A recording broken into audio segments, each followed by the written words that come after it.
I found some really good new lo-fi music for this stuff. Welcome back, guys. Marth here. Oh yeah, it's just there's no music. Okay. I stopped and restarted because I forgot to switch my base output to 1080. So the first part is in 720. I apologize, but the rest of the game should be nice 1080. So without further ado, let's get back into it. Let's get back into it. I also felt like a nice good stopping point because that was the end of about the end of chapter 1. Why, I thought you'd left us. You said you were getting off at Belgrade. You misunderstood me. But, man, your baggage, it's gone. It has been moved into another compartment, that is all. Oh, I see.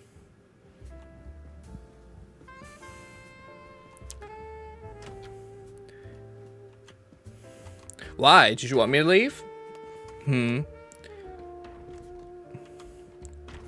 I wish you a good night, Monsieur Poirot. Good night.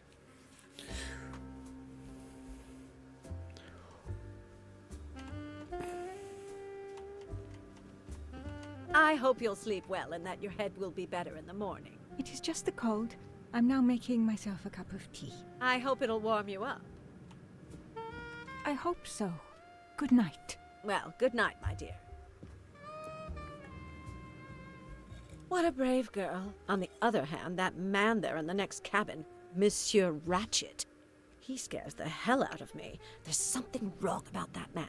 My daughter always says I'm very intuitive. When Mama gets a hunch, she's dead right. That's what my daughter says. And I've got a hunch about that man. He's next door to me, and I don't like it. I put my You're right. bags We against should the murder communicating him. door last night. I thought I heard him trying the handle. Well, whoever you are, I'm going right to bed to read. Good night. Good night, madam. Interesting. You don't know the great detective. Whoever I am. He's like, you don't know who I am? Hercule Poirot, the greatest detective of all time.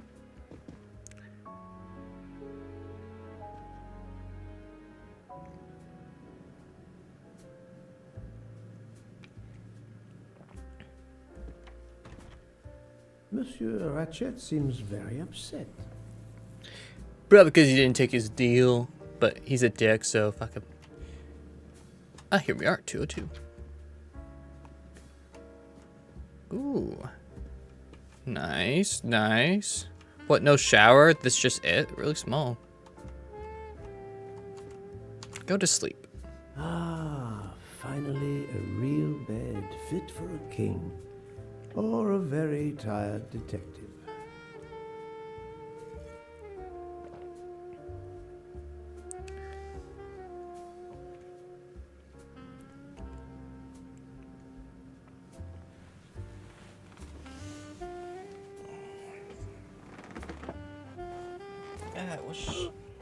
What was that? Oh shit. Oh, there we go.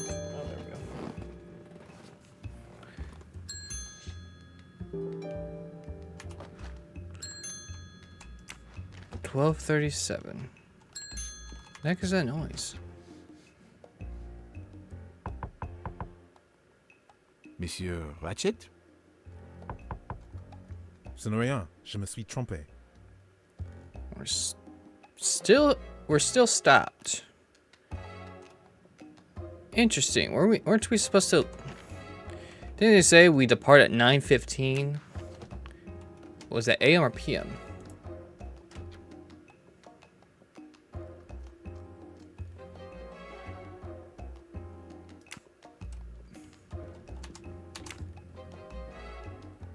Very peculiar.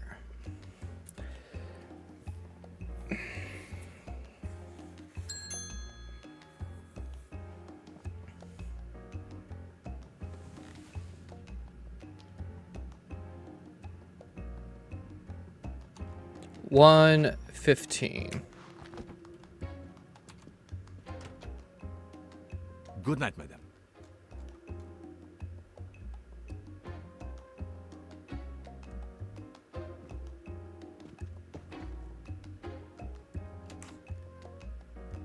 The train has stopped, Mr. Michel. We have run into a snowdrift. Heaven knows how long we shall be here. I remember once being snowed in for 7 days Where are we? between Vinkovsky and Brod. Oh la la. Oh la la. The American lady? Yes, don't worry. You'll know how Mrs. Hubbard is. Imagine to yourself the time I have had with her. She insists, but insists, that there is a man in her compartment. Just imagine it, monsieur. In a space of this size, where would he conceal himself? I argue with her. I point out that it is impossible. She insists. She woke up and there was a man there. And how, I ask, did he get out? And leave the door bolted behind him? But she will not listen to reason. That one does not leave time to listen. It's time for me to go back to bed. I wish you a good night, monsieur. Or what is left of it. Interesting. Very interesting. It's 1:20 as when we were snow trapped. It's 1:45. 25 minutes later. He's getting angry. I'm like, bruh, what is going on out here? Lady in a red kimono.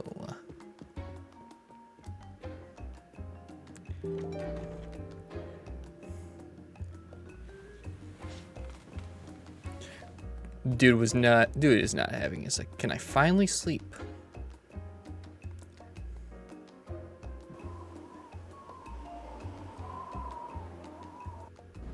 The first The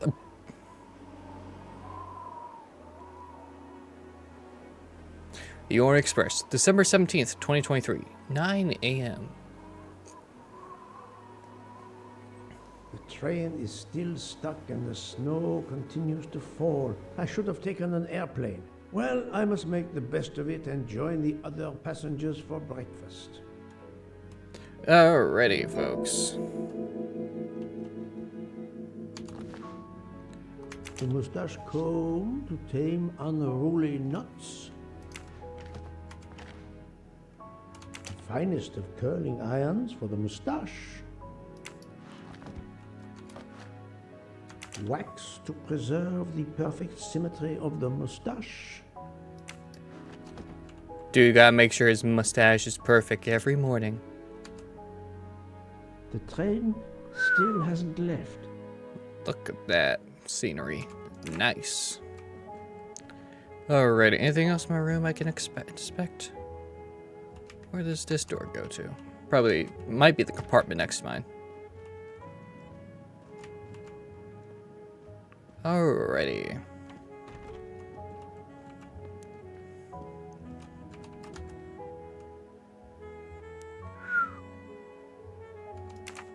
Interesting.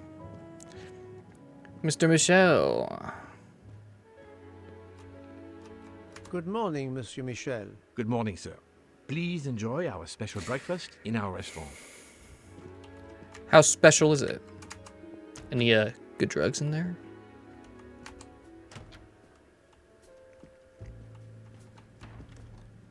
Okay. In the sink. This delay is intolerable. I am supposed to be demonstrating the Firenze in Paris in 2 days. Ah, your electric car. Yes, that's bad luck. Bad luck. If I miss that demonstration, I'll be in deep trouble. Just text your people in Paris and warn them. Of course I tried that, but there is no network service in these mountains. My daughter said it would be the easiest way in the world. Just sit on the train until I got to Paris. And now we may be here for days, and my boat sails the day after tomorrow. How am I going to catch it now? I can't even send an email to cancel it. I'm just too mad to talk about it. My colleagues were to meet me in Paris.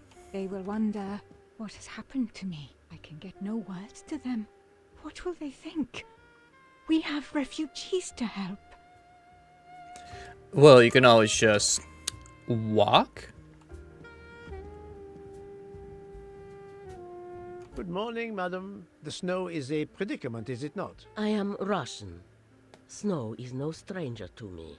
Duh. Ah, the accent. Would it be St. Petersburg? You are very perceptive. Monsieur Poirot, is it not? And may I take it I have the honor of addressing Princess Natalia Dragomirov? We dispense with the old titles these days.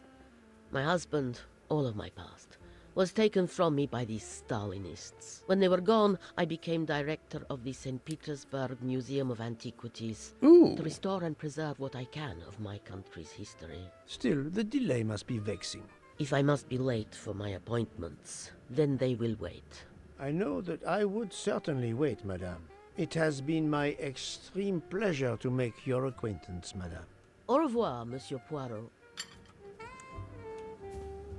A beautiful piano. What a luxury. Pity there's no one to play it. Mademoiselle, you are not concerned about the train stopping? What can one do? Indeed, this does not make the train move. You have great strength to remain calm at a time like this. I know one far, far stronger than I. And that is? Well, that old lady, for instance.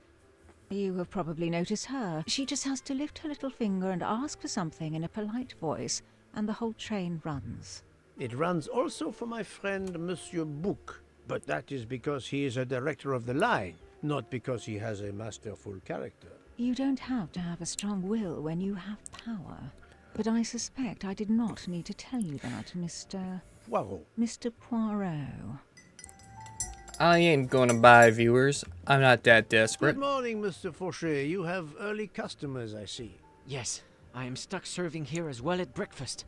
Everyone is impatient. They keep complaining that the train is not moving. As if I could get out and push it. It's too early for me to order a boxcar. That is the appropriate drink, I believe. A gin, triple sec, lemon and grenadine mix. Ooh. A drink for a train indeed. But not perhaps for my breakfast. I think I will settle for an omelette. Good luck, sir. Miss Nielsen is helping to serve in the dining car. Big brain. He knows what he's talking about. Alrighty. The next, is in the kitchen. We're going back to the kitchen. Alrighty. Is it a buffet? Can we just serve ourselves? How long are we expected to be stranded here? It won't do much good complaining to me. That fellow there with the moustache, he may know something. That fellow there with a mustache, I Excusez-moi. just helped you Yes. the other Monsieur day. Bouc asks for you to join him in compartment 203. Look here, Poirot. Can you tell us anything? I can tell you the snow, it will not move aside on its own. Of course. But you obviously have some influence with Bouc. I am going to see him now. I will ask him if he has any information.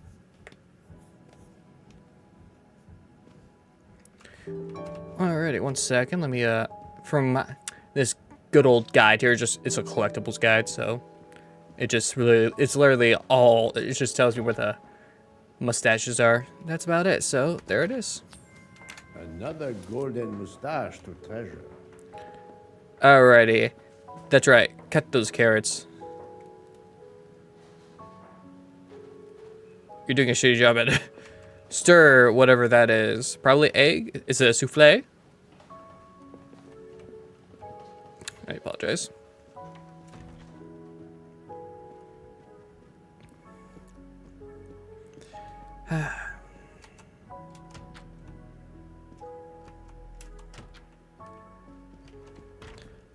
Alrighty, going back all the way to where we came from. That's a bridge.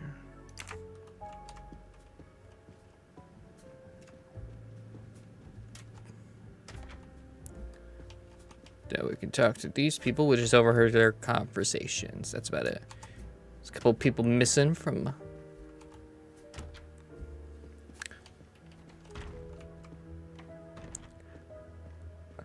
Bouc, why are you just standing there?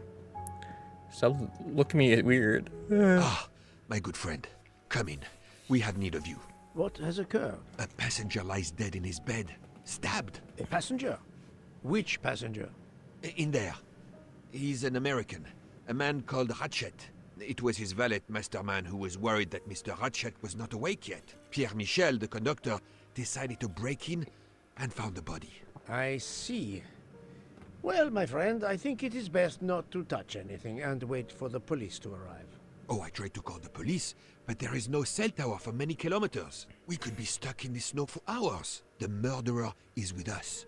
On the train, now! The sooner we catch him, the sooner we'll be out of danger. The Dr. Constantine is already examining the body. Mon ami, this is not a missing train ticket. We must follow procedure. We must wait for the police to secure the crime scene. Please, Poirot. I will take full responsibility. You better. You ask. Well, if we cannot contact the outside world, then... Oh, you are going to drive me crazy. In truth, this problem intrigues me. I was reflecting not half an hour ago that many hours of boredom lay ahead whilst we are stuck here. And now, a problem lies ready to my hand. You accept, then? C'est entendu. You place the matter in my hands. Alrighty.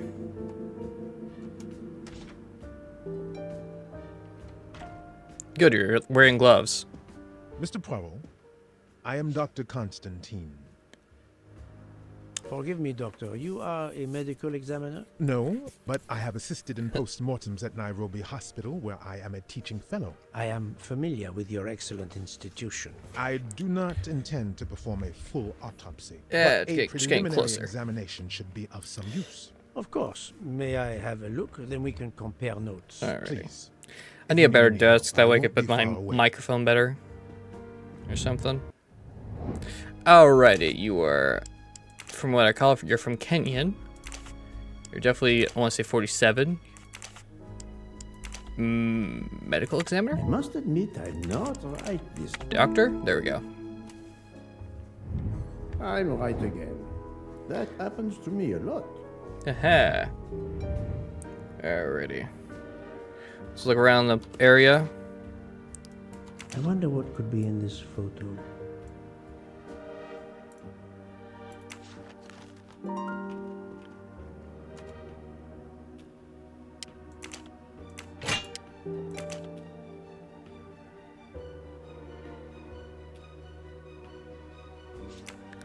I do not know the passcode.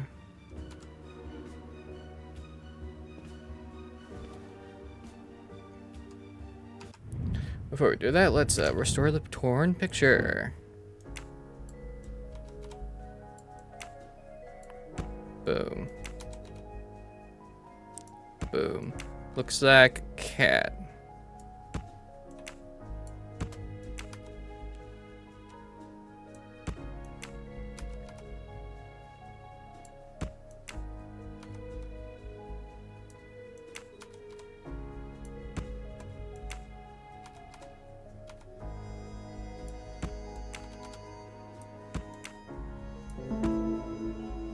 For Daisy. For Daisy. Interesting. Who is Daisy? Et voila. Et voilà.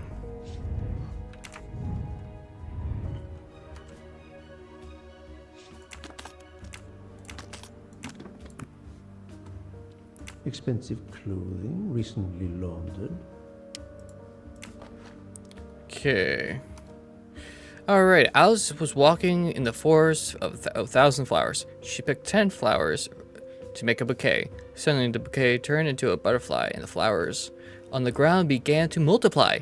There were twice as many. Alice arrived in front of a door that asked her, "If you want to get out of the forest, you must tell me. You must tell me how many flowers are left in the forest." Okay.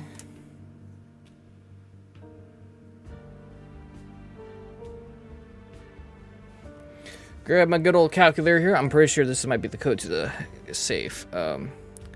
So there are 1,000 flowers. She took 10. That's 990. Suddenly the bouquet turned to a butterfly, and the flowers on the ground began to multiply. So times 2. Alright, so this should be 1980. Not exactly the reading material one would expect of a man like Ratchet. That. Oops.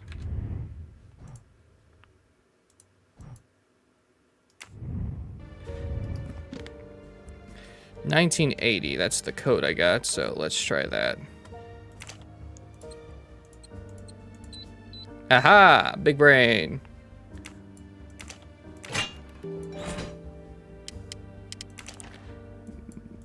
Not very surprising. For each person you hurt, you will suffer the same harm.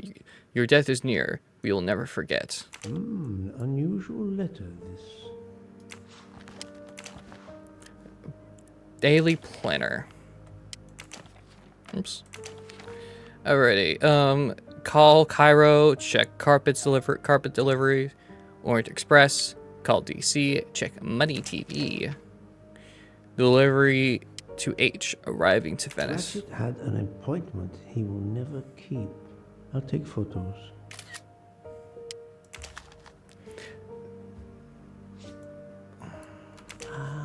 A meeting place. Fontana de on the back of a Conigai. postcard. AW. Someone with the initials AW.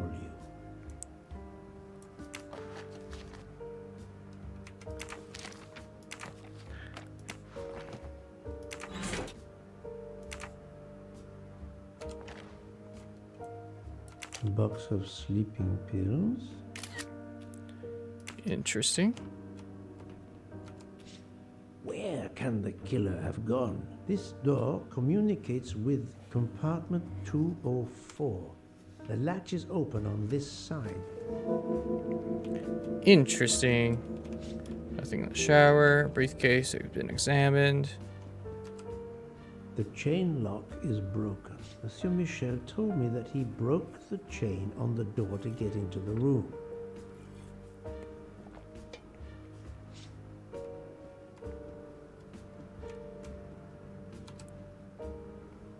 Oh, got quite a couple things. A handkerchief. There's a letter H embroidered on it.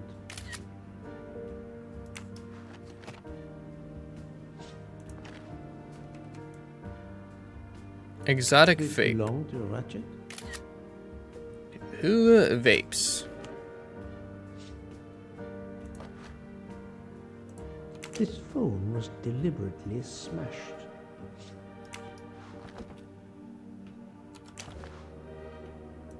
I'm sure I will find some interesting things inside.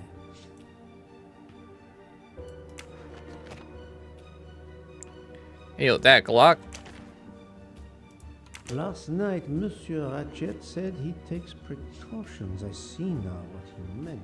He knew he was in danger and wanted to be ready. Yet it was no use to him. I will leave it here for the police.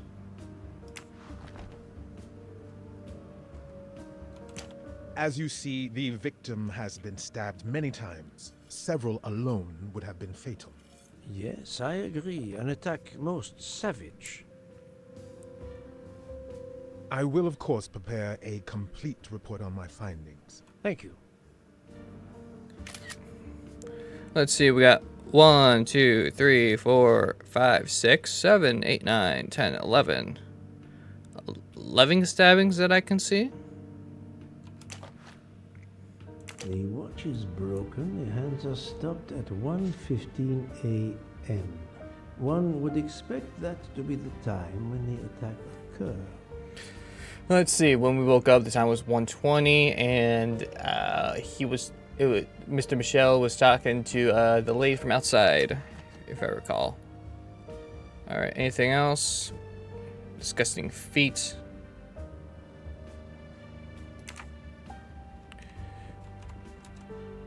I'm sorry, Doctor, but I must question you. Of course.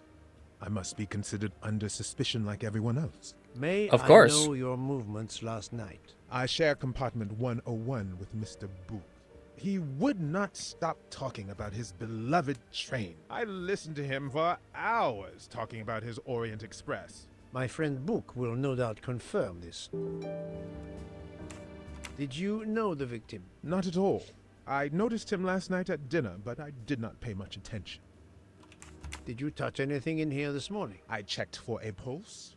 There was none. Rigor mortis had commenced. The body was cool to the touch. I touched nothing else. What can you tell me about the victim? He died from multiple stab wounds of varying angles and depth.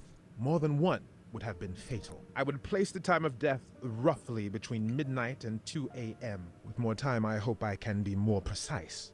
I Alrighty. assume the open window complicates matters. Indeed.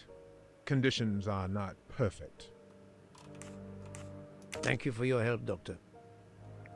Let's see. Oh, open window. I didn't even notice that. Okay. Anything else I'm missing in here? Let's see. Anything else I need? Okay. Analyze the crime scene. Alrighty.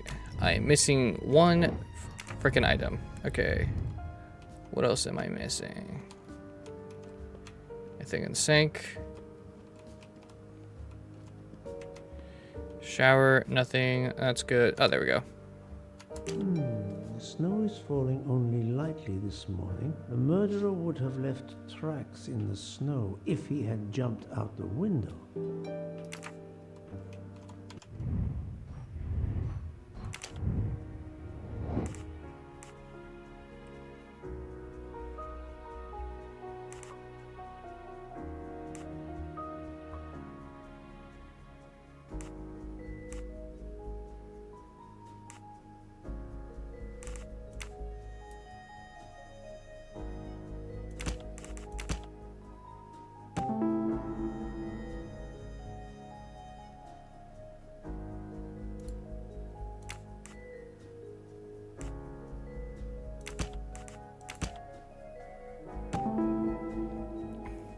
Could not get through the hall door because it was locked from the inside. Boom. We got three-way. Hope he was going to get out the next station through the window, but the train never made it.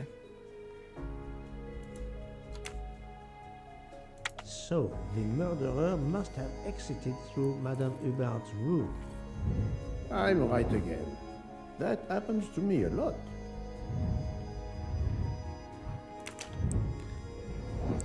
Alright, we got two witnesses. I believe are... Well, Hubbard, because it was her room, and I think Michelle, because he's literally watching the hallway, so... Et voilà.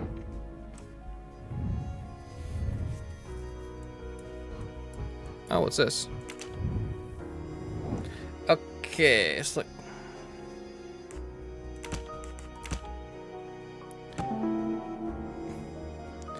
Sleep pills, not murder. That's kind of suspicious because he had a gun.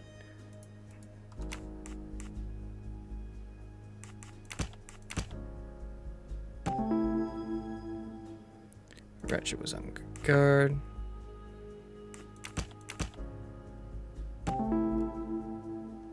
Ratchet wanted to stay on his guard, yet he took sleeping pills. Suspicious. I can't imagine Ratchet taking a sleeping pill if he feared for his life. Someone dosed him. Gray cells did not let me down. Big brain. Let's do this. Ratchet's employees. It's this guy and Book, Masterman. That was easy. Because we knew he was talking to the secretary. We didn't know about Masterman until Book said at the beginning when we got to the door that Mr. Masterman, who works with him, tried to open the door, who is his valet or something, tried to open the door again. Alright, so we got 4 suspects. Alrighty. I think I've seen everything I need at the moment. I am counting on you to finish your analysis. I'll have a more detailed report for you as soon as I can. Well, thank you, my good sir. So, Poirot, did you find anything out? You're the It's murderer. a bit early for the handcuffs, my friend. Even for Hercule Poirot. Do not worry, mon ami. I believe our culprit has no plans to strike again. Monsieur Ratchet was the target. Of that I am convinced. Oh, my back. Tell me, Book, how did you spend last night? This is a joke, I hope. Don't you trust your old friend? My Nope. friend, calm yourself. I must hear your story in order to corroborate other accounts. Ah, naturally. Let me see. I went to my compartment after dinner. Dr. Constantine was already there. We talked about his career. He's a Cambridge man, you know. After university, he returned to his country and has done much good there. He was so interested in the Orient Express. I told him all the anecdotes I know. I'm not certain when we fell asleep, but it was very late. Here is what I have found out. Monsieur Ratchet was stabbed many times. I also found threatening letters in his safe. He had a loaded gun under his pillow, so he was on guard, ready to defend himself. However, there was an empty glass with white residue at the bottom. I suspect a barbiturate. Perhaps he was forced to take it. In any case, I am certain he was unconscious, unable to defend himself. I also found several other items at the crime scene, possibly related to the murder. They must be investigated. By all means, Poirot. As fast as you can. I also found liquid for an electronic cigarette, but I could not find a vape. This might belong to the murderer. This criminal is an amateur. I need a list of the passengers with their compartment numbers. Pierre Michel will have it.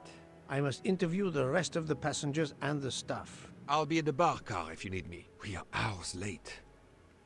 Soon I hope help will arrive. Alrighty.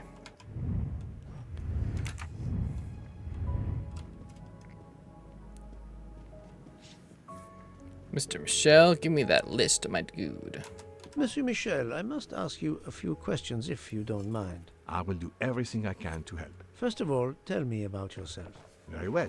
My name, as you know, is Pierre Michel. Uh-huh. I am from Calais. I've been with the company for over 15 years. That's Thank old. you.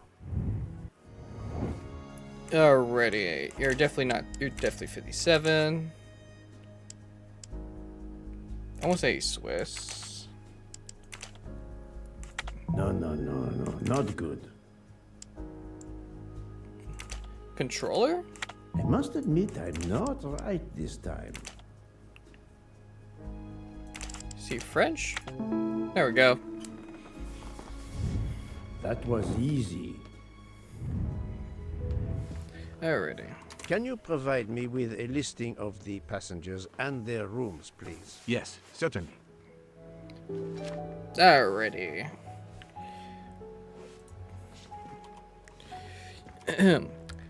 That's a lot of fucking names. Alright, we got Constantine in room 101 with Book. Topian Harris are in room 202.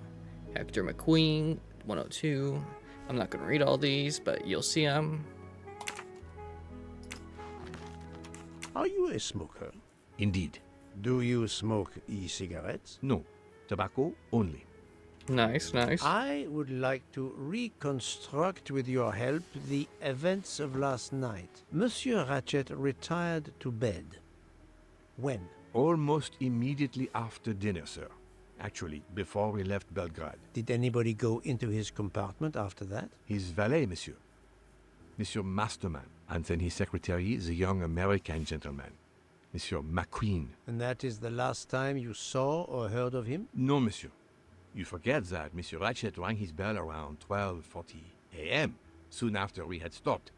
I knocked at the door, but he called out in French, "Ce n'est rien, je me suis trompé." I then left to answer another bell that had just rung. That's sus. He's American, and I doubt he speaks French. He's probably already dead by then. Where were you at 1:15 a.m.? I was sitting on my little seat at the end of the car, facing up the corridor. Are you sure? I left a little after 1 a.m. to speak about the snow with my colleague Jean in the bar car. I came back later. There was a call. I remember speaking to you. Indeed, I remember. Carry on. It was the American lady, Madame Hobart. She thought she saw a man in her compartment. Then, around 1:50 a.m., I made the bed for Monsieur Ratchet's secretary, Monsieur McQueen. He had spent the evening talking with the English Captain Arbuthnot. At 2 a.m., I returned to my place and stayed there until dawn. Interesting. What is the last station where we stopped? Vinkovsky. Could someone have come on board? Possibly. I was very busy. Owing to the weather, we were a few minutes late. We left at 12:10 a.m. Thank you for your time. Alright, Mr. Michel's activity. Alrighty.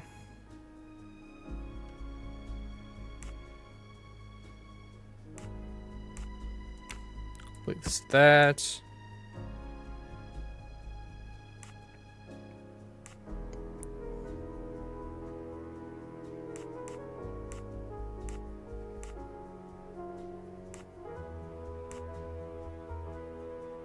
$120 is when he spoke to Hubbard.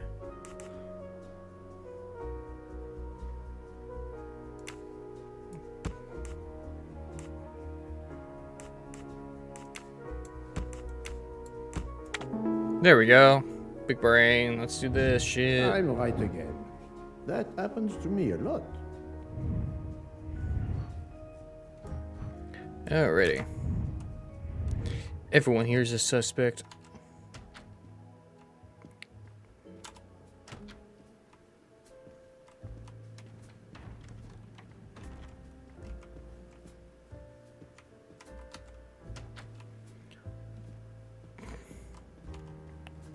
So, Poirot, I hope you are progressing in your investigation. I have not finished yet, but it is progressing, yes. I still have many questions that must be answered. I will report to you as soon as I can. I think they're in there. One sec, let's check the kitchen room. The restaurant. The place where everyone goes to eat. The fancy food. Yep, it's empty. Alrighty. Let's go to let's go to Hubbard's, which is right next to us.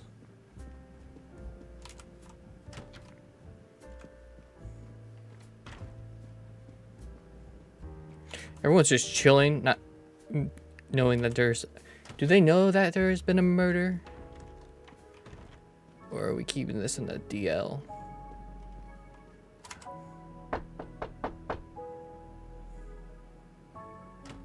Good morning, madam. I am Hercule Poirot. Caroline Hubbard. What can I do for you, Mr. Poirot? I am the bearer of unfortunate news. It's obvious with all the commotion that something has happened. Madame Hubbard, I am afraid your neighbor, Monsieur Ratchet, was murdered last night. Oh my god. I knew it. I knew it. I would like to ask you some questions. Oh but my god. first, may I inspect your room? Of course, yes. You must.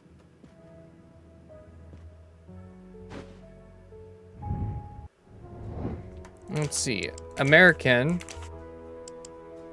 housewife? 60. Et voilà.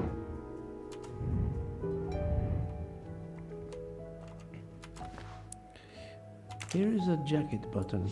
It bears the logo of the Orient Express. Interesting. Why do you have such a thing, madam? The luxury of the Orient Express is present in every detail.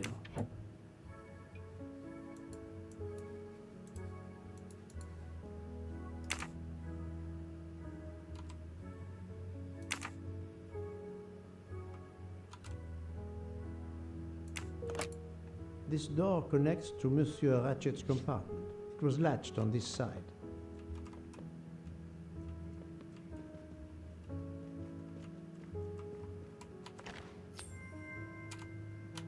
Haha! Golden moustache.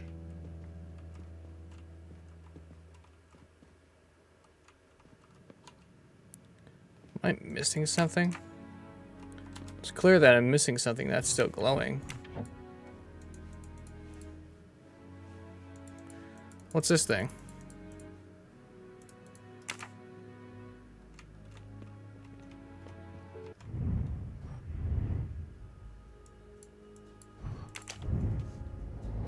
Two out of three. What am I missing?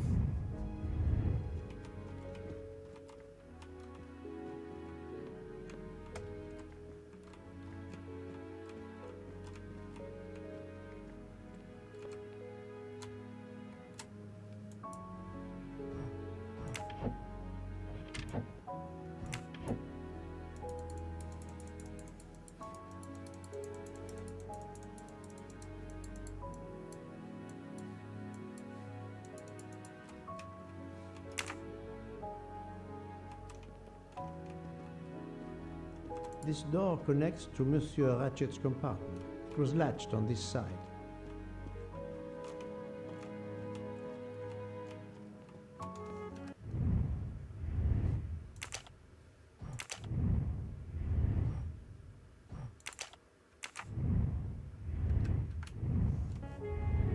What am I missing?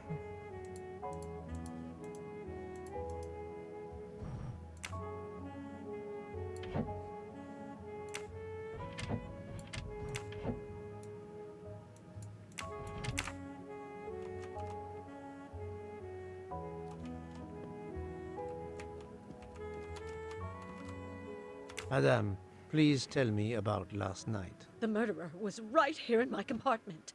I woke up. All in the dark it was. I was just so scared I couldn't scream. I pressed the call button. I pressed and pressed. I heard footsteps running in the corridor, then a knock on my door. "Come in," I screamed. And I switched on the lights at the same time. And would you believe it? There wasn't a soul there. You think he went back into the other compartment? How do I know where he went? I had my eyes shut tight. The conductor came in. I told the man what had happened, and he didn't seem to believe me. I asked him to search the room, but he found nothing. I told the conductor to look at the door between the compartments, and sure enough, it wasn't bolted. Well, I soon saw to that. I told him to bolt it, then and there. How is it you didn't bolt the door between the two compartments? But I had. Well, as a matter of fact, I asked that Swedish lady, Olsen, Greta, if it was bolted, and she said it was. How was it you could not see for yourself? I was already in bed, and my toiletry bag was hanging on the hook of the door. I couldn't see the latch from where I was. What time was it when you asked her to do this for you? Oh, it must have been around 10:30 or 10:45 p.m. She'd come along to see if I had an aspirin. But instead of opening my door, she opened Mr. Ratchet's door by mistake. He said something quite rude, like, "Not a chance, lady, you're too old." It shocked her. She came in. I told her where to find the aspirin, and she got it out of my toiletry bag. Poor girl, she didn't have a good night. The same could be said for Monsieur Ratchet. It appears Mademoiselle Olsen may be the last person to see Ratchet alive. I have not finished inspecting your room. If you don't mind. Is it after having that conversation? There we go.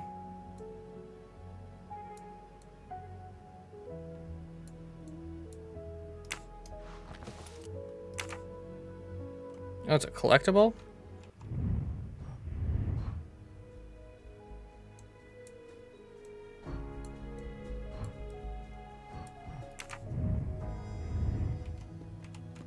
Let's see if Mrs. Hubbard was telling the truth about the latch of the connecting door.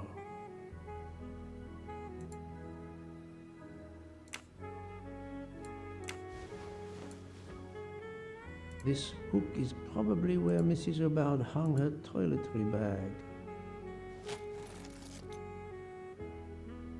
I can see the latch very well from here, even with the toiletry bag attached. I'll have to clear that up with Mrs. Hubbard.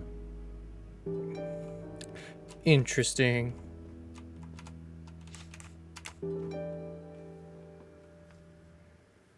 Is this your handkerchief?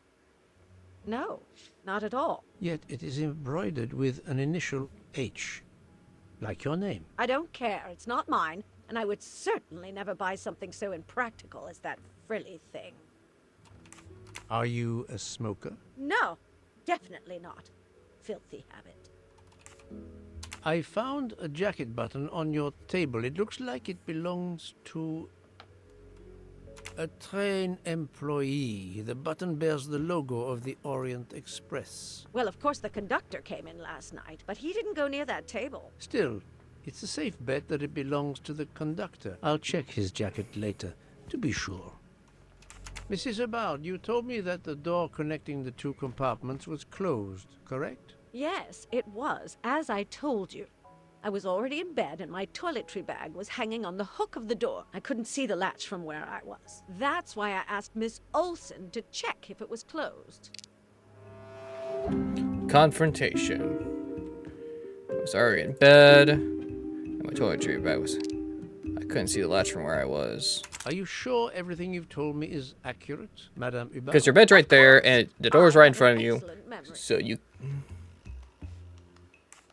Mrs. Hubbard, I tested putting your toiletry bag on the door hook as you told me. From your bed, you can easily see the latch on the door. The toiletry bag does not hide the latch at all. Are you saying I'm lying? Yes. It may have been stuck somehow in a different position, or I may not have seen it in the darkness.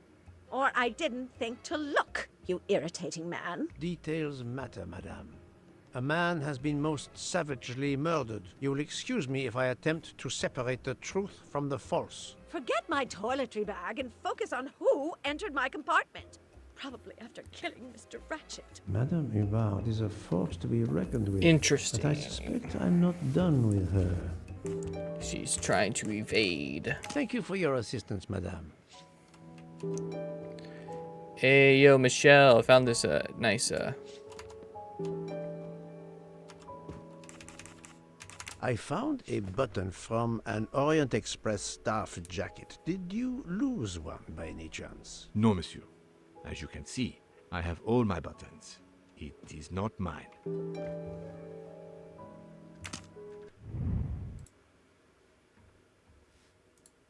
Okay. Just checking something.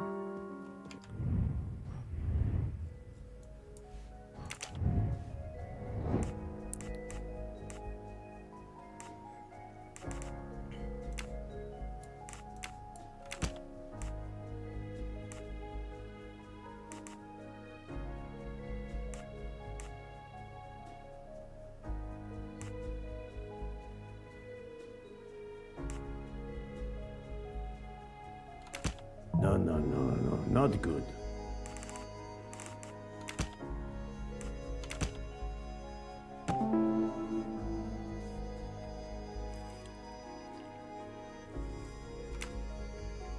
While Monsieur Michel was chatting with Monsieur Fauché in the bar car between 1 a.m. and 2 a.m., the murderer could have escaped Ratchet's room without being seen. That was easy.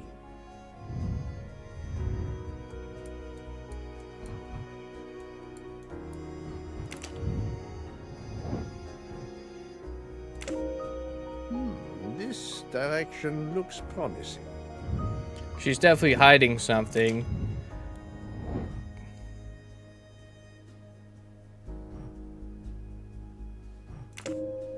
According to the information I have, this is a solid choice. They're both suspicious. Alrighty. Let's go interrogate. That's my room. Oh wait, no, this is my room. That was Ratchet's room.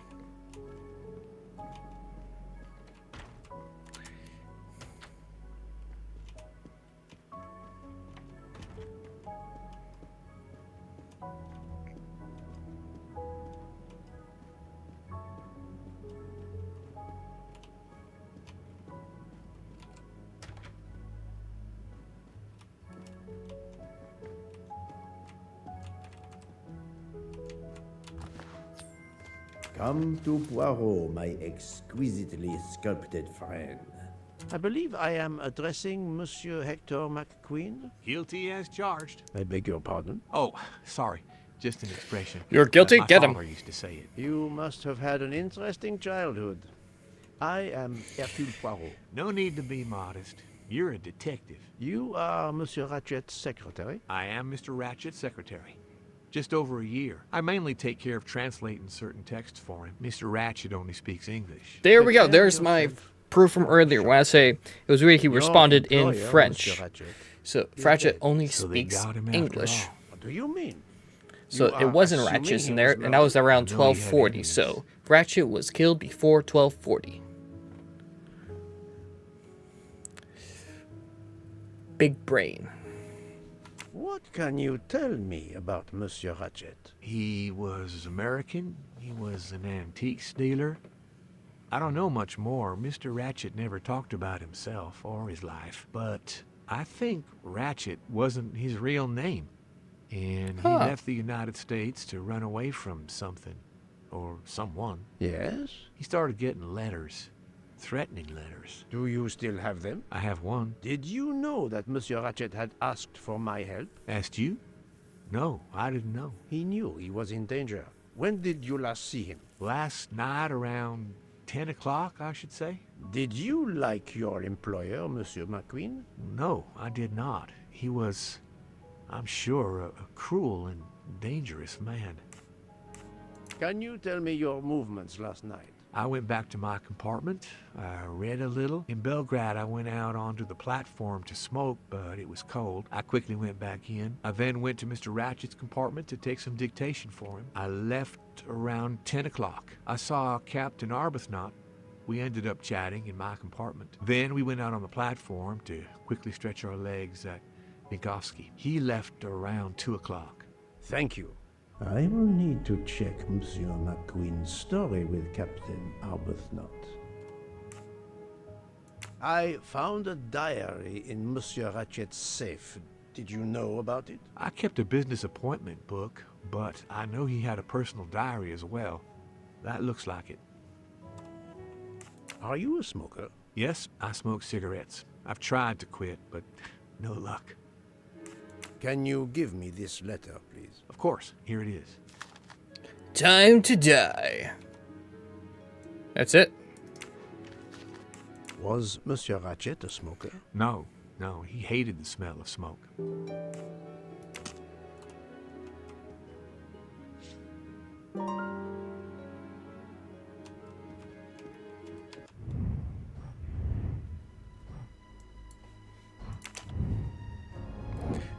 Okay.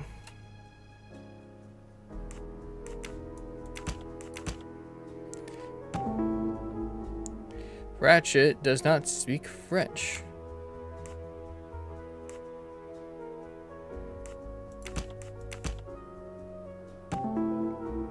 It was, yep, like I said, the murderer pretends to be Ratchet. The murderer may have impersonated Ratchet by calling Monsieur Michel to make it seem that Ratchet was still alive at 12:37 a.m. Like I said, he was killed I'm right before. again. That happens to me a lot. Alrighty.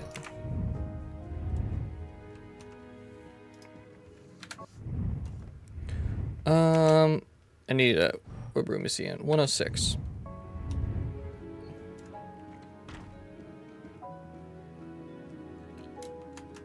He's not in there. He's probably in the dining cart. And I think Masterman's also over there. I'll have to double check.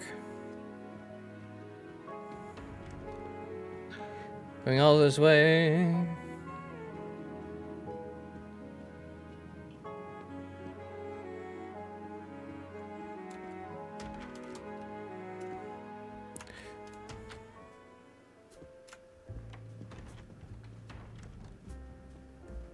Okay, if I recall, I know that the all the way down there is empty, so I'm pretty sure he left. So, and he was in there with the guy we were just with. So yeah, another waste of time. He's somewhere, not sure where though.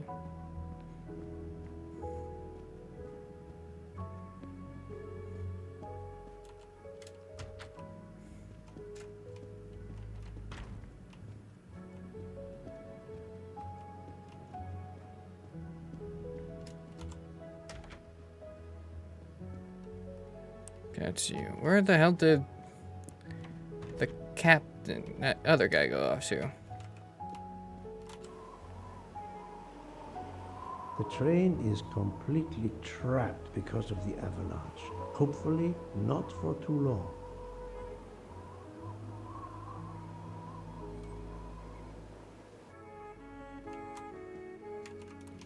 Alrighty. Oh, looks like I have no other choice but to duck to him. Monsieur Edward Masterman, I believe. May I ask you some questions? I can barely talk. I have a terrible toothache. We have a doctor on board the train. Perhaps. I do not need a doctor. I use essential oils. If you can find my flask of clove oil in my box, I would be grateful. Fine, if you insist. I will help you. Make me do your work for you. Okay. Okay. Clove oil is 7 milligrams. By the smell, I think that the jojoba oil spilled on the other bottles, leaving their labels illegible. I must find another way to find which one is Masterman's toothache remedy. Okay, Jujuba is destroyed, so we can close that. The weighing scale is soaked in jojoba oil. It's unusable. Ah, this old scale will do the job. Alrighty. Alright. To start, I must first arrange the vials from the lightest to the heaviest.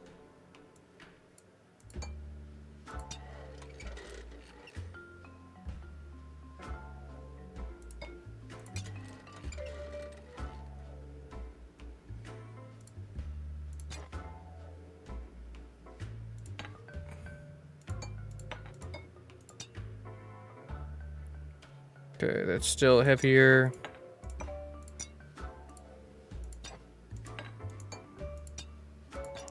Okay, blue's the heaviest.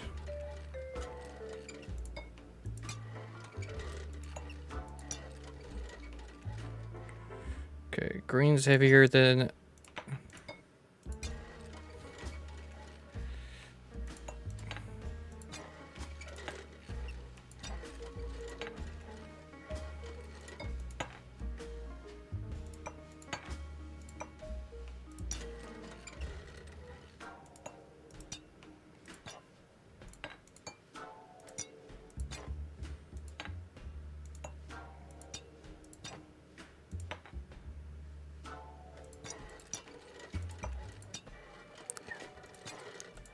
It's that. It's green. Red's heavier than green. Now that I know the order, I think that I can easily guess which one is the clove oil. Okay. So, 2, 5.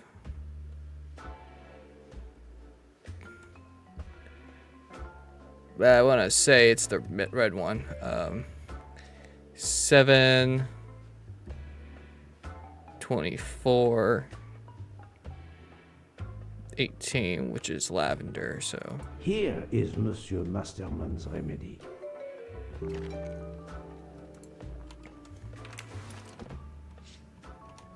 Here is your remedy. I hope it will help. Thank you very much, sir. Ah, well, I can finally speak without too much pain. I'm ready to answer your questions. You are Monsieur Ratchet's valet? Yes, sir, that is correct. Were you told that your employer was murdered? Yes, sir. A very shocking occurrence. A very shocking occurrence. I think you're American. You're valet. 39? There we go. Boom. Et voilà. At what hour did you last see Monsieur Ratchet? It must have been around 9 p.m., sir. That or a little after. I went to bed around 10:30 p.m., same as the person who shares my room, Mr. Foscarelli. He almost immediately began snoring. Oof. What did you do then?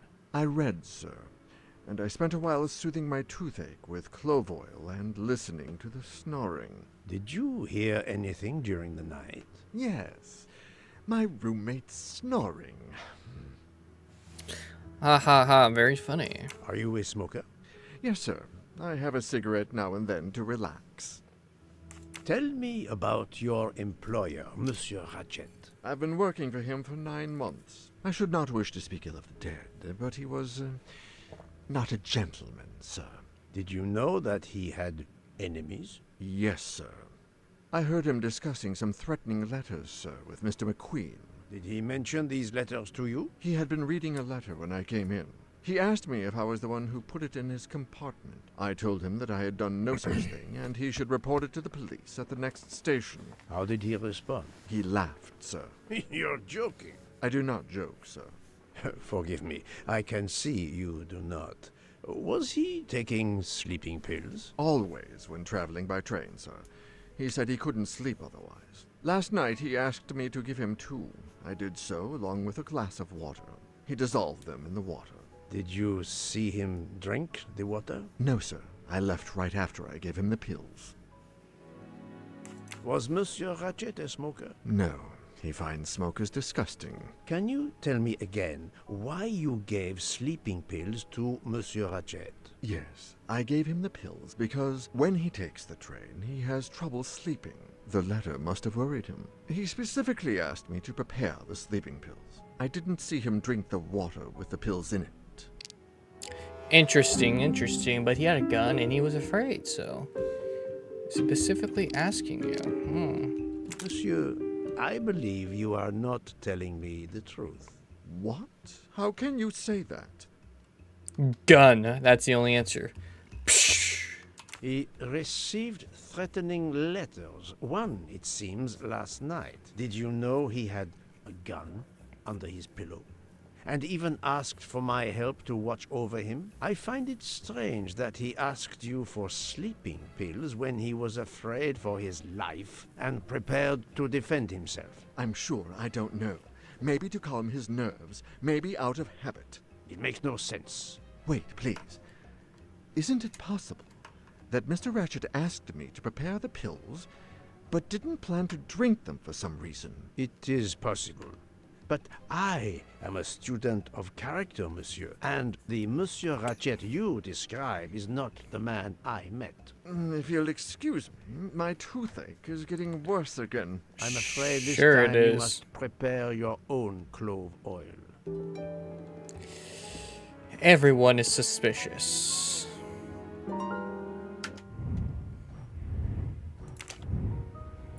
Okay. Ratchet takes sleeping pills. The murderer enters Ratchet's room. He kills him with the gun and hides it under... Nope. Next one. Ratchet takes sleeping pills. Murderer enters Ratchet's room. He stabs him with a knife. He calls Mr. Michelle to make it bleed. What's the third one?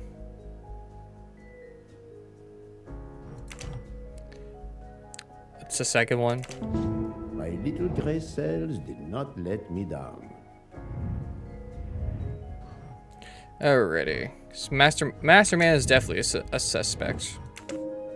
According to the information I have, this is a solid choice. I feel like you spiked his drink. McQueen? Not very sure about McQueen, but everyone else is yes, so I'm just going to guess yes. Hey. This is the most likely answer.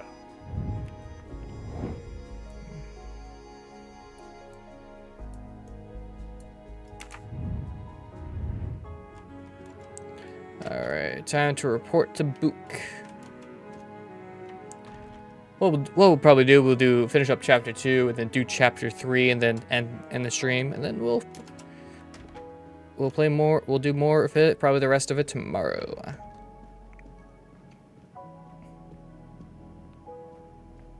Probably what I'll do is just save my time for tomorrow when I take breaks tomorrow on certain points. I'll stop and restart the stream. That way I can export it and it'll be separately, but still. Alrighty. Let's go talk to Book. One sec. I need the only person I have yet to see is that captain. I find that weird.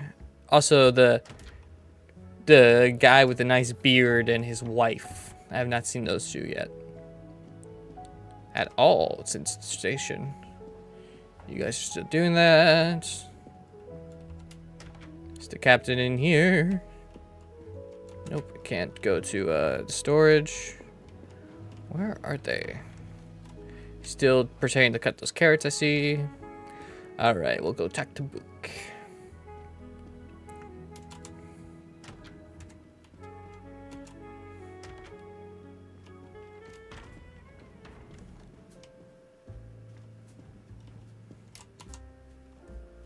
So, my friend, have you found our killer? Not yet, but I will tell you what I have learned. Please. Our assassin could have gotten on the train at Vinkovsky disguised as a conductor, entered Ratchet's room and killed him. Then he walked out through Madame Hubbard's connecting door, where he lost a button from his jacket. He had to wait for Monsieur Michel to be absent. He waited too long. The train had left the station. He was trapped aboard. Indeed. He had opened the window to make it look that he'd escaped that way. However, if he waited until the train stopped again due to snow, his footprints would have been found. The murderer is still among us. On the train. Gasp! There's a problem with the second-class toilets. What now? All morning passengers have been complaining that the door is locked, so I went to check. I knocked, but no one answered. I didn't think I should open it without speaking to you first. You did well, Monsieur Michel. Lead the way. I used my master key.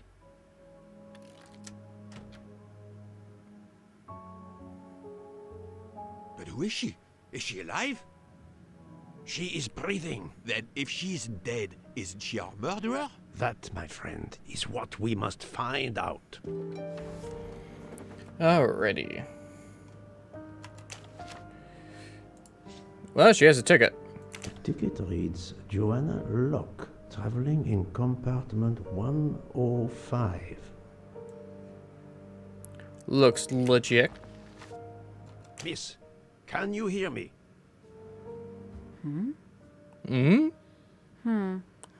Oh. She's breathing. Her pulse is strong. There is no sign of physical violence. This woman is sleeping very soundly. This woman is sound asleep. Given her location, I would say she has been drugged and deposited here. Well, at least it's not another murder on my train. The train is, of course, full. Monsieur, the list I gave you indicates that Hildegard Schmidt shares her compartment. I will want to talk to her later. For now, we will concentrate on this mysterious young lady. Let's return her to her more comfortable bed. Good idea. Pierre, locate this woman's room and fetch the doctor. Yes, sir. I will question her when she wakes up. Please, let me know what you learn. Mademoiselle Locke's compartment is 105. I suggest we return her to her more comfortable bed. Yes, hopefully she will awaken soon. Ready.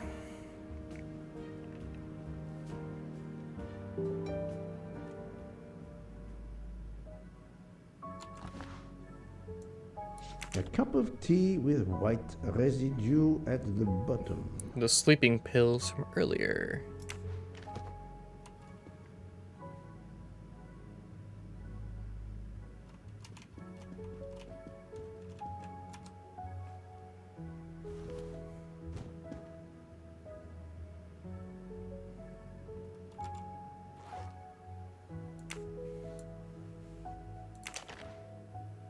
A briefcase and a wagon lit conductor's jacket. And the button is missing.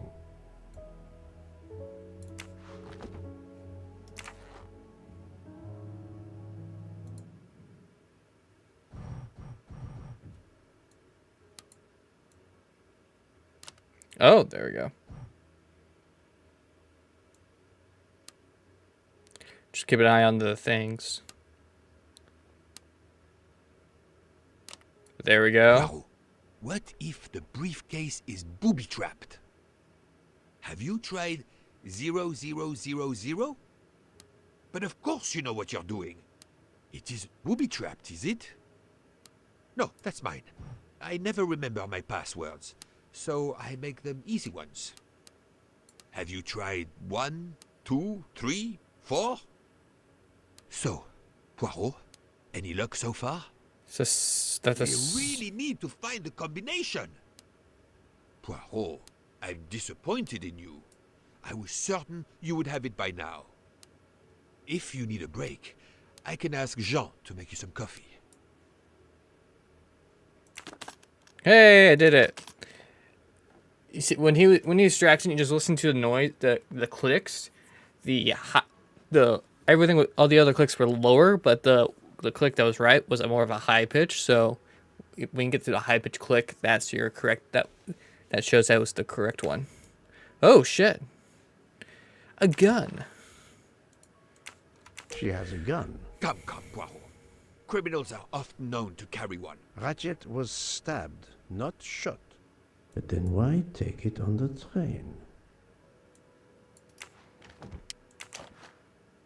This badge says that Joanna Locke is an American detective. Another with detective. The Berkshire Police Department in Massachusetts. An American police officer? Oh.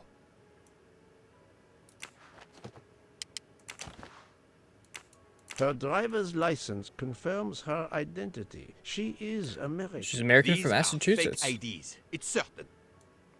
If it's a fake, it's a really good one. Mademoiselle Locke seems very interested in our victim. Of course. She has studied her target. Possibly. Hey, it's the cat. It's the cat from before. The stuffed animal is the same as in the photo found at the crime scene. What a coincidence. Mademoiselle Locke appears to have been investigating Monsieur Ratchet. Look, she's waking up. Thanks to you, I would not be surprised if our murder victim were also waking up. What? You were talking so much, my dude. Like, my God. Oh, my head. What's all the yelling about? Who are you? Give me a good reason why you should not be in handcuffs. I can give you a reason, Book. Whose handcuffs will we use? I have none. Do you? Well, You are Joanna Locke, mademoiselle? Yes, Joanna Locke. I'm a detective. Berkshire, Massachusetts Police. I have found your credentials, mademoiselle. And I know who you are, Mr. Poirot. Then, if the introductions are complete, perhaps the explanations may begin. I'll try. It's simple, really. I'm on the trail of a murderer.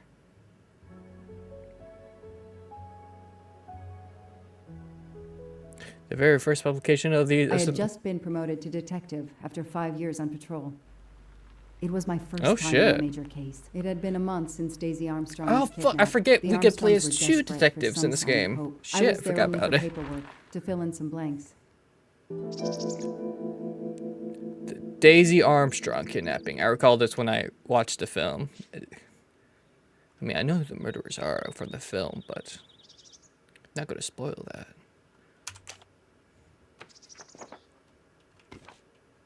The investigation is now part of a pile of investigations, and my captain sent me here just to dot some I's and cross some T's. The crime was audacious. How could the kidnapper know which was the window of Daisy's room? No, they could use a ladder to reach it, and no, they could enter the room without being seen. Interesting. The misspellings are clearly on purpose, and they didn't return the child when the ransom was paid. How could the child be taken with so many people in the house? Retired colonel. Oh. He could be related to our... is he related to our British Armed Forces? He might be related to the retired captain that we talked to who missed his ticket at the beginning. Maybe. Because that'd be a cool connection right there. Alrighty. We were hosting a social event to raise money for a local museum. There were many people, some of them total strangers to us, and we were all very busy. Then we heard Suzanne, Daisy's nanny, screaming. It must have been 10:45 or 10:50. My wife and I went upstairs to Daisy's room. Suzanne was crying hysterically. Daisy was no longer in her bed, and on her pillow was a ransom note. I can't imagine the pain her parents felt when they realized Daisy was gone. How are they going to feel when they realize I have no answers for them? Only more questions.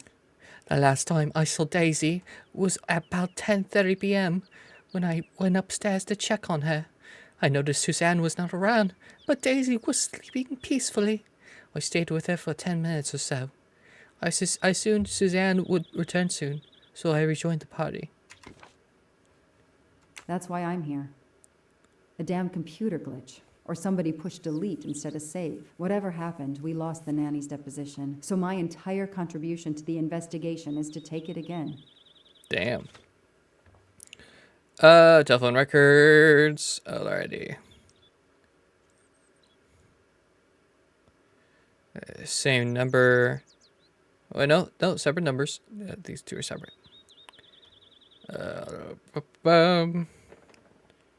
Okay, so this is John Armstrong's number. This is Suzanne's number. That's Sonia's.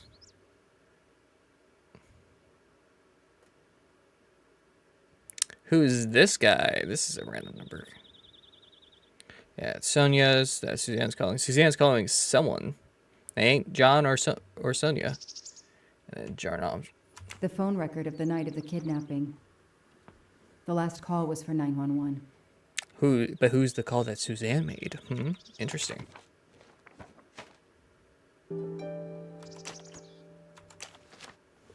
A topographical map.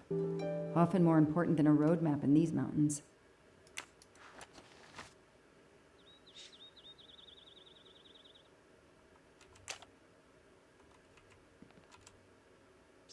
Sorry, it showed white. Did I miss something? Sometimes when it showed white, sometimes it's say I missed something. Alrighty.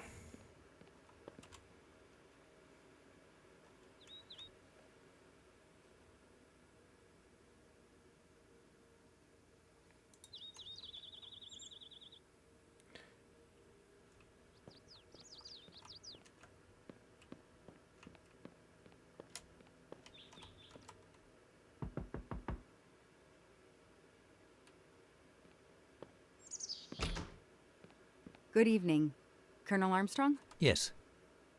You're the detective they phoned about. Joanna Locke. I don't remember you. I'm newly assigned to the case. It's about time more detectives were involved. My wife, Sonia, she hasn't been herself. Every day is a waking nightmare for us. Tell me you've uncovered something new. I'm here to speak to your daughter's nanny. There was a computer problem. Her earlier statement has been lost. Oh, I see. We had hoped. Well, do as you wish. I won't be far if you need me. I'm sorry. It hurts. Okay. Their fairy tale became a nightmare. How are you doing? Are you holding up? You know, in the military, you're supposed to have the stiffest of upper lips. The Desert War taught me that soon enough. But this, it's difficult. Damned difficult. Harder on my good lady, of course. Do you know where I can find Miss Moreau? Her room is upstairs across the hall from Daisy's. She seldom leaves it. I won't be long. Take whatever time you need.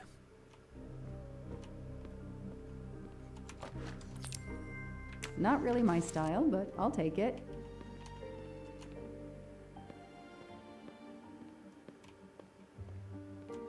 So many pictures of Daisy. My God. It's a shrine for Daisy.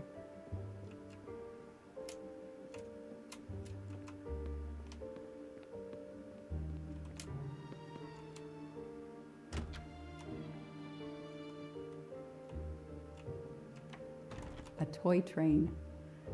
Now here I am on a real one. Oh! Look at that! Zoom in. Why can't I go first person? There's a beautiful cat. Leon. In France. What a lovely looking city. Hello, are you Suzanne Moreau, Daisy's nanny? Yes? I'm Joanna Locke, a detective working on Daisy's case. Is there any news? I'm afraid not. How can I help you? I'm really sorry. I'm afraid I have to take your statement again concerning the evening of Daisy's disappearance. There was a computer problem. Your statement was accidentally deleted. Of course. I want to help any way I can. You know, this takes place in what, 2022, in 2000s at least, but don't they have something called backup saving or backing up to the cloud or just a straight up backup? Why don't they just do that? That's so... Tell me about that night in your own words. The Armstrongs had a party to raise money for a museum, I think. Mrs. Armstrong is on their board. I was in charge of Daisy. I stayed with the little one all evening, playing with her and reading books to her. She couldn't sleep with all the noise and the comings and goings.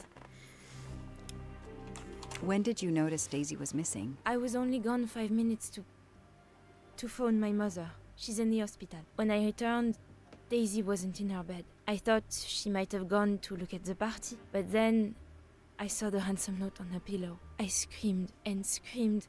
I couldn't stop. Did you notice anything unusual before that? I was with Daisy all evening. Finally, she fell asleep. I didn't see anyone else or notice anything in particular. You know, it's also funny. I'm looking at the Twitch category for this game. I'm the only one streaming this goddamn game. I mean, it's a pretty good game so far. I like it. So No, I like the I developers. can't see who could have I done played such most a of their horrible games. thing. The Armstrongs are such good people. Like my own family. Thank you for giving me your statement again. I'll get back to you if I have any questions. I won't be far. Okay, I have Suzanne's statement, but her answers need some checking.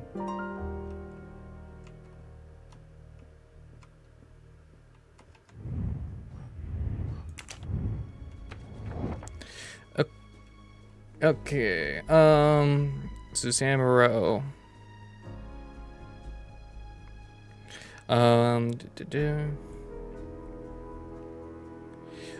Armstrong's hosted a party to raise money. Miss Armstrong is on their board as usual for events like this. I was in charge of Daisy.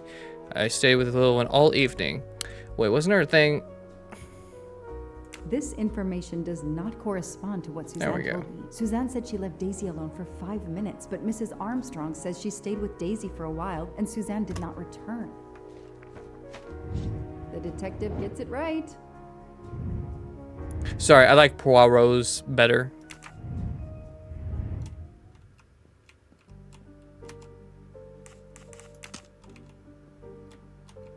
Am I missing something?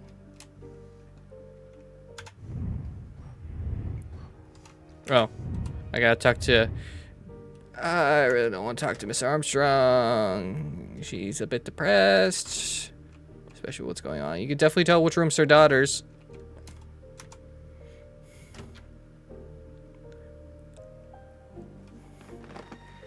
She's pregnant with another child. Oh no.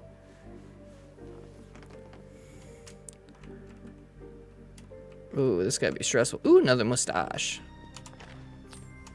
Shiny facial hair. The good news is that it's gold. A toy castle. When I was a kid, I had a police station and a tiny squad car with a siren that really worked. The world through the eyes of a child seems so sweet. Mrs. Armstrong, my name is Joanna Locke. I'm a detective investigating the kidnapping of your daughter. May I talk to you? When is your baby due? Mrs. Armstrong? Sonia? I don't want to talk. I just want to see my daughter again. That's all that matters. The poor woman. I can't imagine how she feels. And another baby on the way? I want to help, but I'm here to take the nanny's statement, and there are no words I can think of to ease Sonia's pain.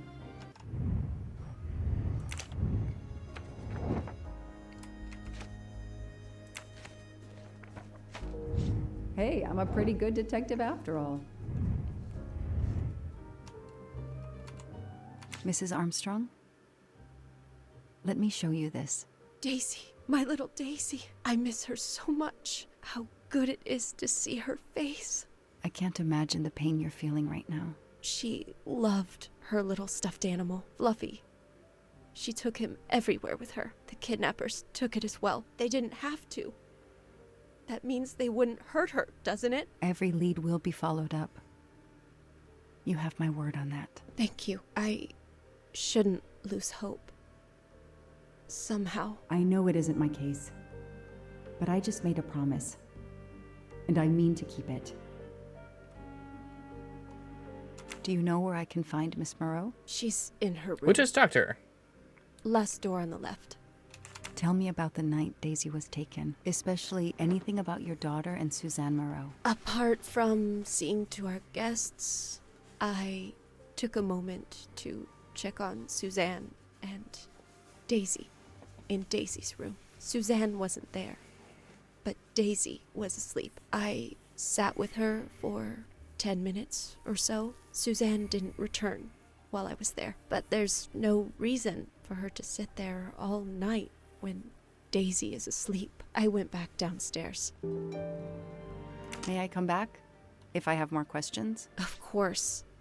Anything I can do. Okay, the stories Sonia and Suzanne tell don't match. I should recheck my file and track Suzanne's movements. Oh, I already know this. Phone records? We're talking about that one phone number that we don't recognize. I already that is not exactly prepared for that. Suzanne was on the phone more than 5 minutes. That's it. No rookie mistake there. We already looked over that earlier. That's what we call big brain. And I spend too much time playing detective video games. I mean, I love detective video games, I'll tell you that. So, yeah.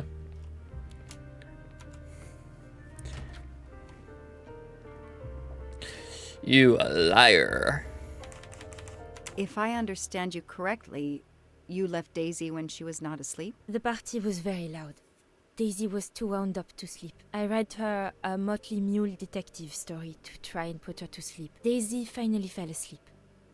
Right before Motley Mule solved his case in the book I was reading her. I had to make a quick phone call. No more than 5 minutes. But when I came back, Daisy was gone.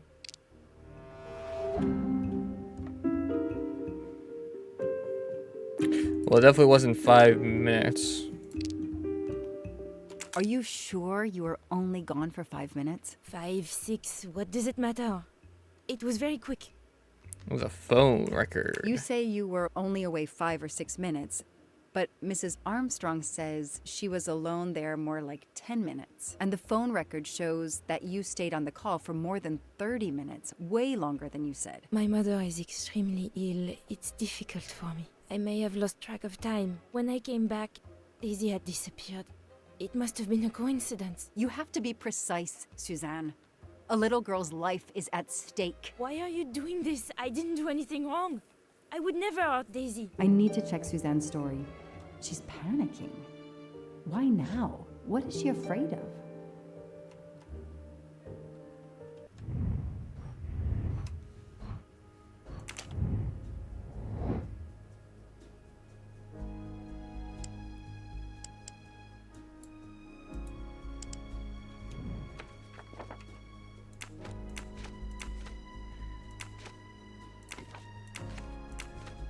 Phone record 2140.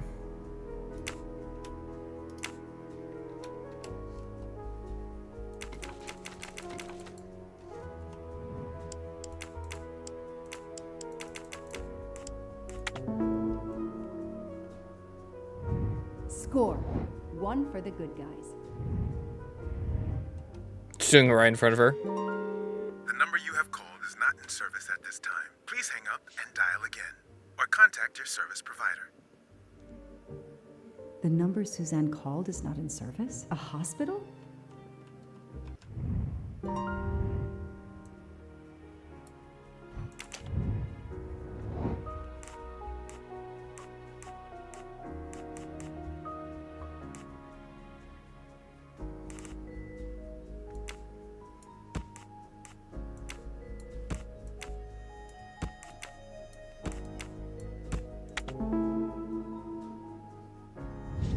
That is a great detective job. The kidnapper places a ladder under the window to Daisy's room. Then he joins the party. Just one guest in the crowd. He somehow knows when Suzanne leaves the room, then sneaks upstairs. He opens Daisy's window, carries her down the ladder, and vanishes. Let me talk to the father. Confirmed about about her mother. Did you see Miss Moreau during the party? I remember seeing her at some point, but otherwise no. I was too busy with my guests. Wear the smile, shake the proffered hand. Ms. Moreau told me she called her mother. Well, why not? I believe they are very close, and the poor woman is not well. She needs some experimental treatment that isn't available yet in France. I won't be long. Take whatever time you need.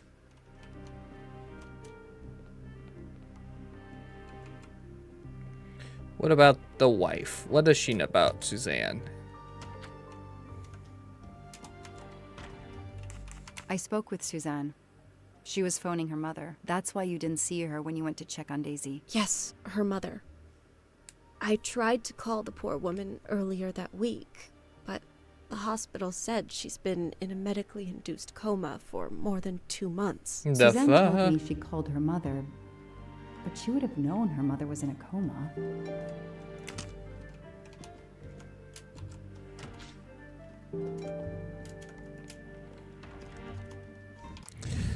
Why are you lying, Suzanne?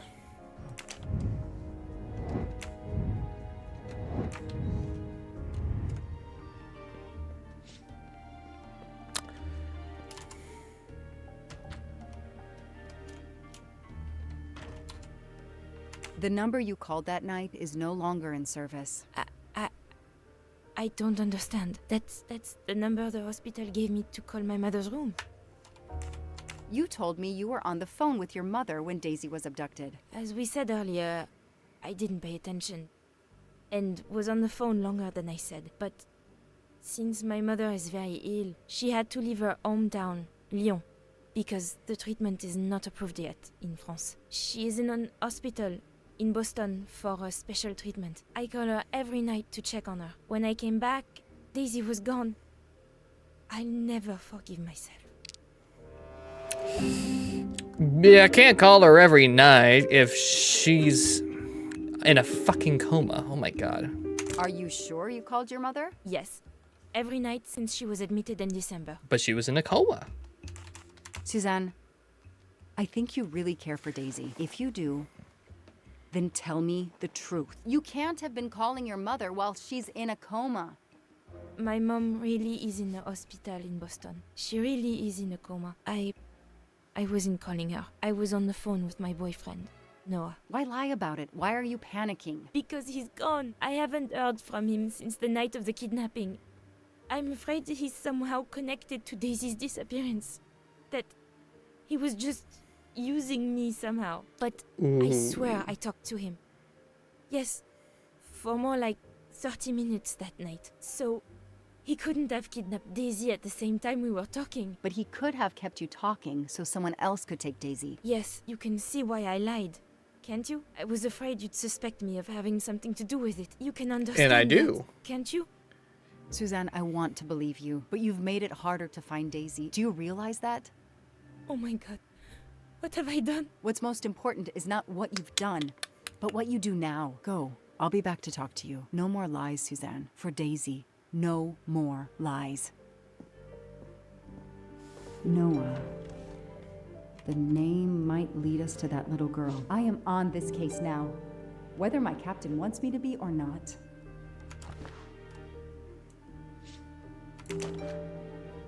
A card from the florist. It's signed N.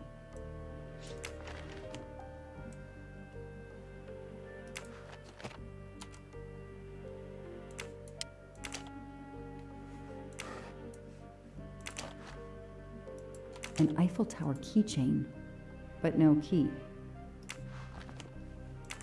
Small jewelry box. By the size, I'm guessing earrings. Why put a key in a jewelry box?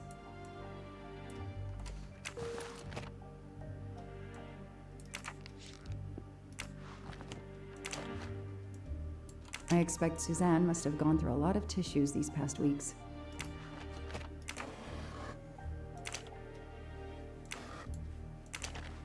Ooh, there's... Huh. Huh. What's in the glass case? Oh, big surprise. Glasses. Heh. Alrighty. Where'd the cat go? No. The underneath the bed. You wonder they hiding. Just watching. Okay, what we got here? This one? A. That doesn't work.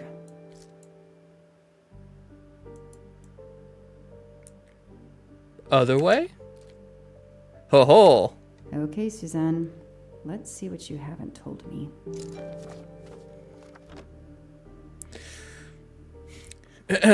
I'll do my best. February 9th, 2019. Oh, we're in 2019. Okay. Day at the park with Noah. I can tell he is opening up more and more with me. I chatted on and on about my job. I told him how much I like the Armstrongs. Especially Daisy. Smiley emoji. I really like how he's invested in our relationship. That kind of man is so... something these days. It's so rare. I'm guessing that's rare. February 14th, Valentine's Day. Noah and I went to the Blue Lagoon, our favorite restaurant, for lunch. It was wonderful at first, but then something happened. Noah received a text message. I don't know what it was, but he said he had to leave. He wouldn't say anything else. Instead, he went away somewhere in the mountains. Finally, we arrived at a cabin in the middle of nowhere. He told me to stay in the car. Not very romantic for Valentine's Day. Tear emoji. February 23rd, 2019. Noah gave me flowers. He is usually very attentive. But despite everything, I felt he was more distant today. I hope he is well. I would like to be more present for him, but I don't want to interfere in his private life. March 15th, 2019. It's been a while since I wrote in this diary. I didn't have the strength, and I think this is the last time I will write in it. My dear Daisy was kidnapped, and I haven't heard from Noah since that day. It was the night that Daisy was taken. He talked and talked. I left Daisy too long, and now she's gone. I thought he loved me, but he just never called again on anything. He hasn't replied to my messages since that night. The night Daisy... I'm lost. It's my fault Daisy is gone. I didn't watch over her. I can see why Suzanne didn't tell me everything about this, Noah. It's clear when he disappeared that she realized something was very wrong.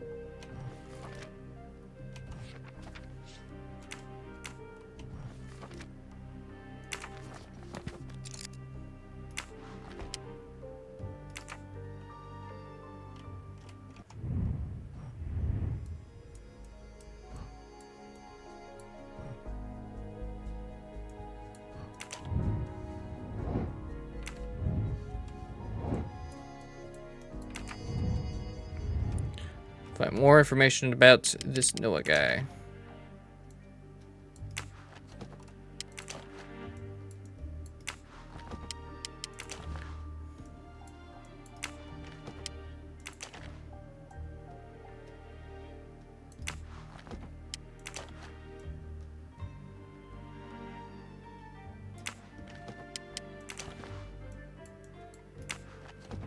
I don't think there's anything else. Alrighty.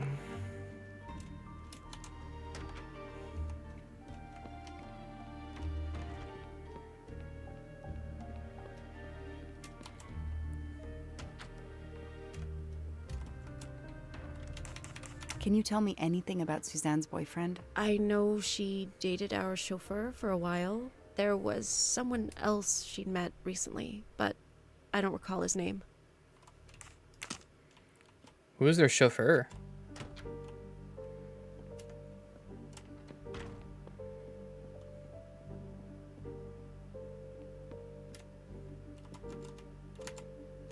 Know anything about Miss Moreau's boyfriend? Her boyfriend?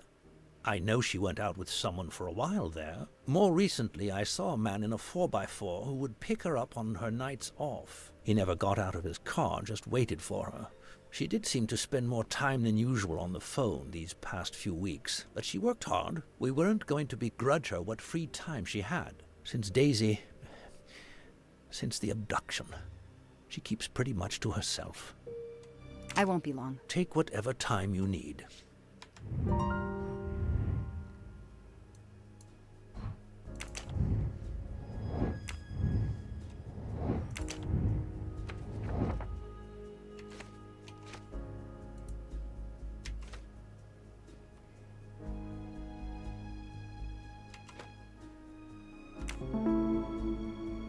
These tire tracks could well be from Suzanne's boyfriend's 4x4. Hey, I'm a pretty good detective after all.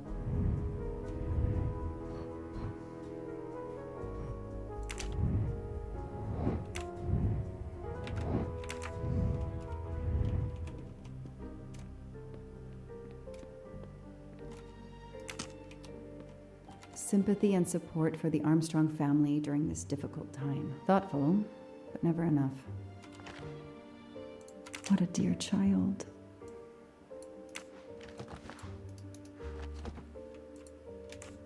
I imagine these flowers must have been beautiful. Who gave them to you? The gardener. They're getting pretty wilted, but I hate to throw them away.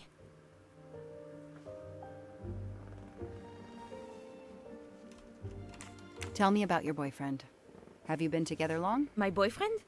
Why? He doesn't have anything to do with this. Please, Suzanne, the sooner you answer my question, the sooner we'll be done. His name is Noah Garrity. I met him at a Lunar New Year party in Great Barrington. He is a kind and caring person, although, well, I miss him. He had to go away on business. He should be back.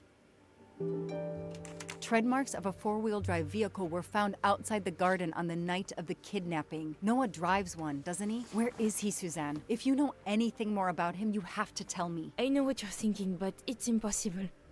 He was very nice to me. He never did anything to make me suspicious. We went out to eat, to the movies. Just like a normal couple. He's not the only man in the Berkshires who drives that kind of car. Anything suspicious? What about that, your thing from Valentine's Day? He took you to a freaking cabin. You really didn't notice anything strange about Noah until he vanished? He could get moody at times, as if he had a lot on his mind. In your diary, you say that Noah took you to a cabin in the mountains on Valentine's Day. You read my diary? I'm sorry, but we have to find Daisy. We both want that. So yes, I looked in your diary. You're right. He took me to a cabin in the woods. I waited for him in the car. He came out after a few minutes. He was very sweet and apologetic, but he never explained. We went back to the restaurant for dessert. Did you ever go back to the cabin with him? No, never. So what made Noah drive all the way to a cabin in the middle of nowhere? He left her in the car. Why was he there? This is important. I know it is. I can use Suzanne's directions to the cabin and compare them to the map of the area I have in my car.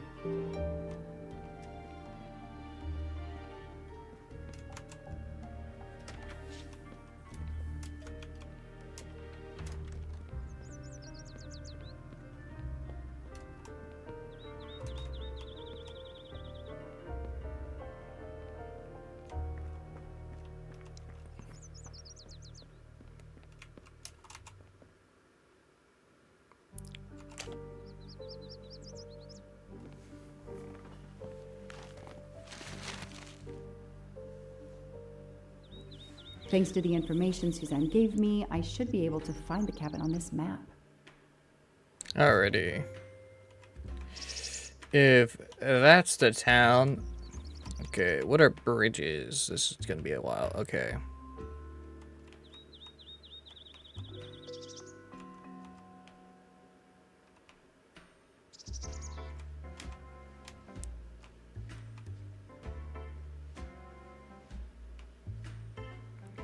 Okay, we left town, crossed two bridges.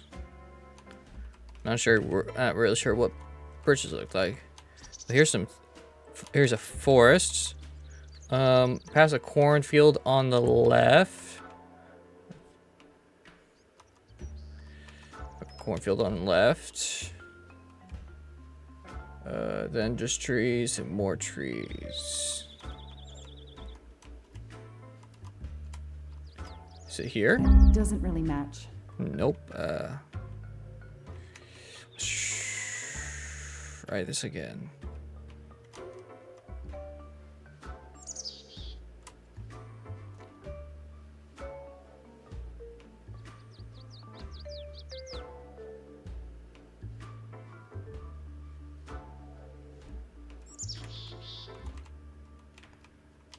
Up, down. Cross 2 bridges.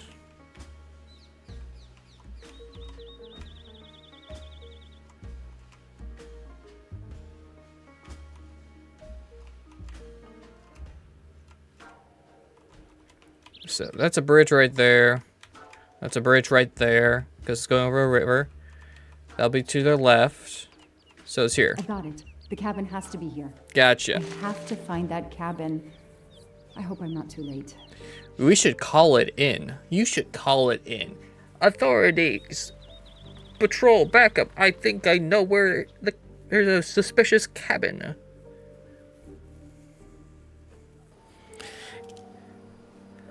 Oh, of course it's dark. Why did you not call it in?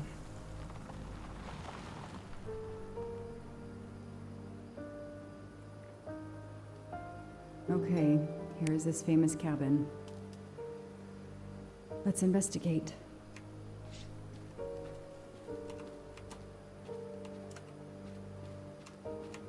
Explore the outside of this cabin.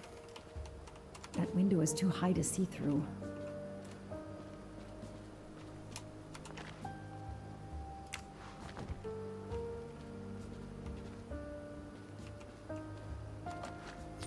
Mustache. I earned a gold mustache.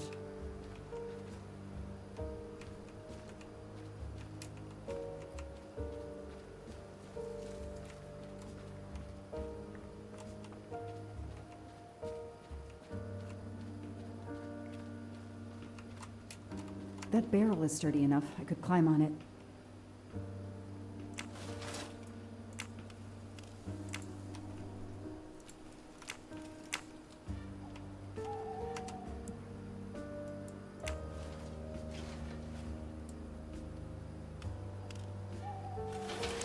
Hey, yo, that's Child's cat.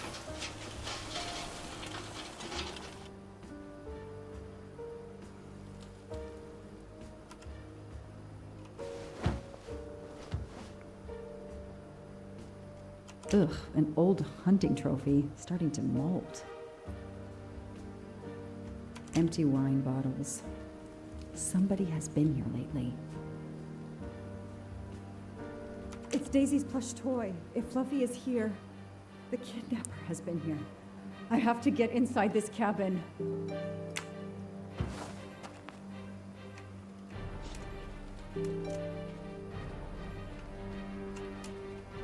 Noah brought Suzanne to this dump on Valentine's Day? What a romantic. I'm not getting through this door by wishing it open. The broom isn't sturdy enough to force the door. Grab that axe from earlier. The child is inside. We must save the child. A maul for splitting wood. Perfect for attacking doors. Why is the music picking up so fast?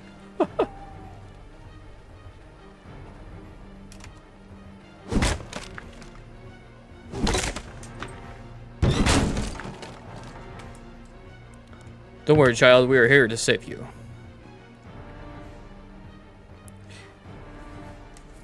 It's showtime. Look at that. A broken door to investigate. No need for a warrant. Some people seem to have played here before.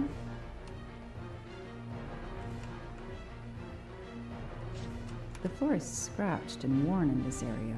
The sofa must have been moved a lot.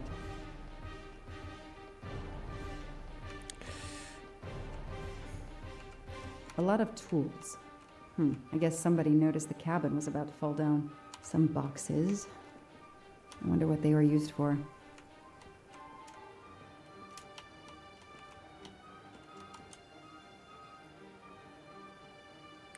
3892. Let's try to recall that. That's a woman's hairbrush. Did Suzanne actually come in here after all?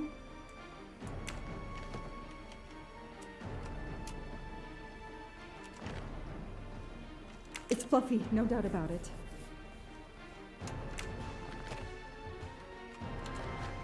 Golden mustache. A gold mustache. Thank you very much. Was that 3892? The stove is cold. Nobody's been here recently.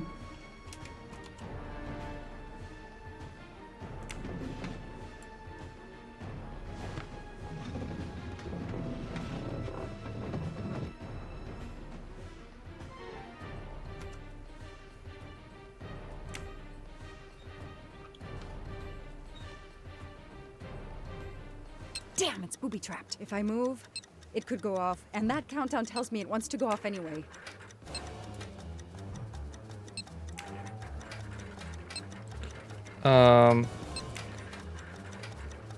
Three.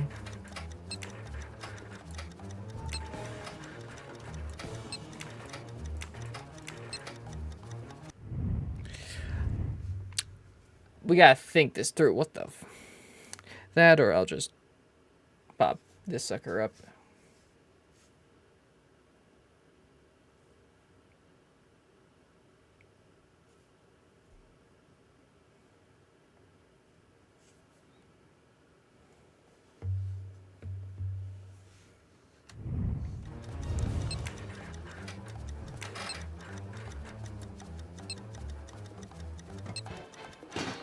Ah, what the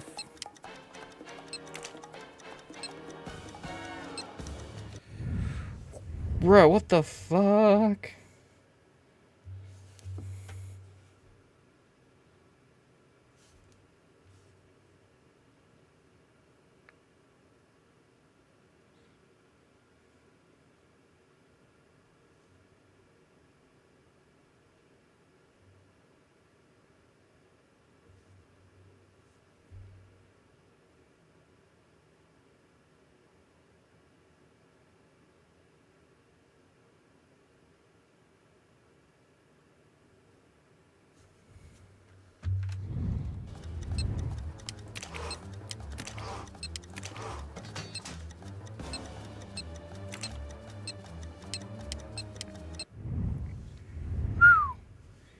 I'm just using a freaking YouTube video. I'm like, it's like, this is too much pressure. Like, it's like, bruh.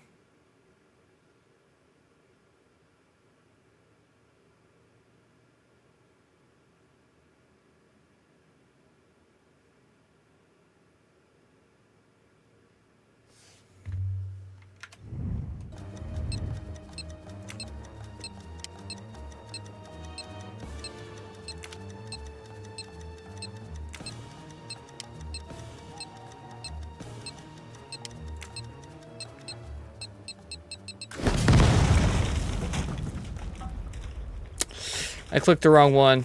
I tried to guess without.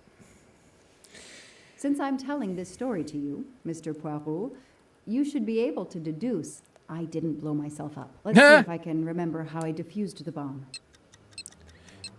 Okay. Okay.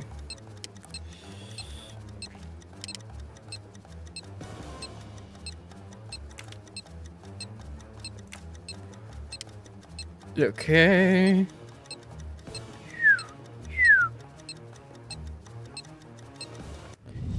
Okay. Which one's... Oh. That should do it. Wow, I wonder if that's how close it was. This would have ended my investigation right here. These rods are heading towards the canisters. It must be the trigger for the explosion. I smell a strong, sweet smell. Damn.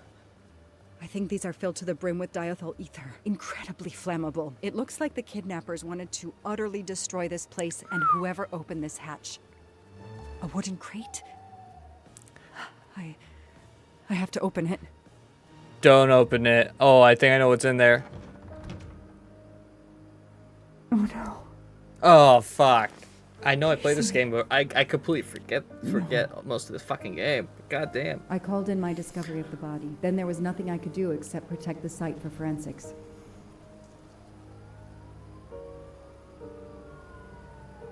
The forensics team arrived an hour later, cordoned off the cabin with crime scene tape, and went to work, looking for physical evidence, fingerprints, testing for fluids, DNA, any clues science can uncover.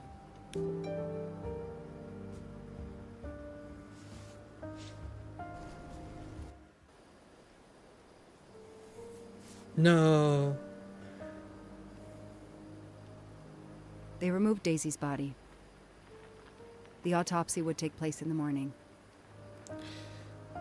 But I had one more stop to make.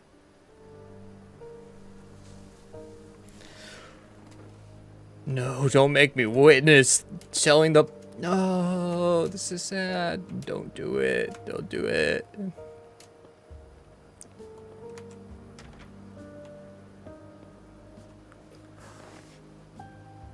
Okay.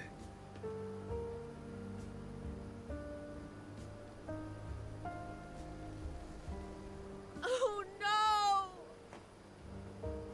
Damn.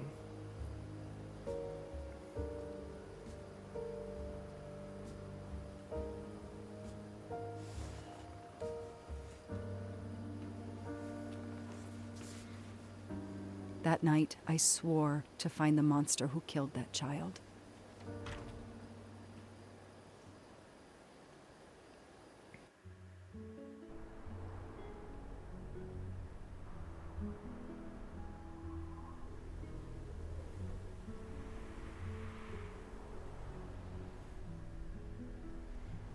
Ratchet on train saw me?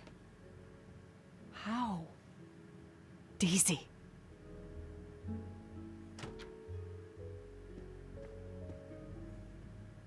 She was awake?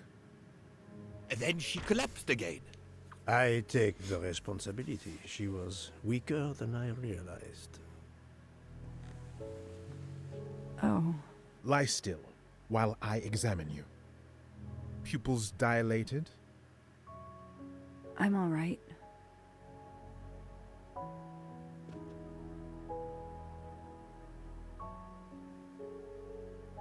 You are far from all right. You have been heavily sedated. Your pulse is very weak.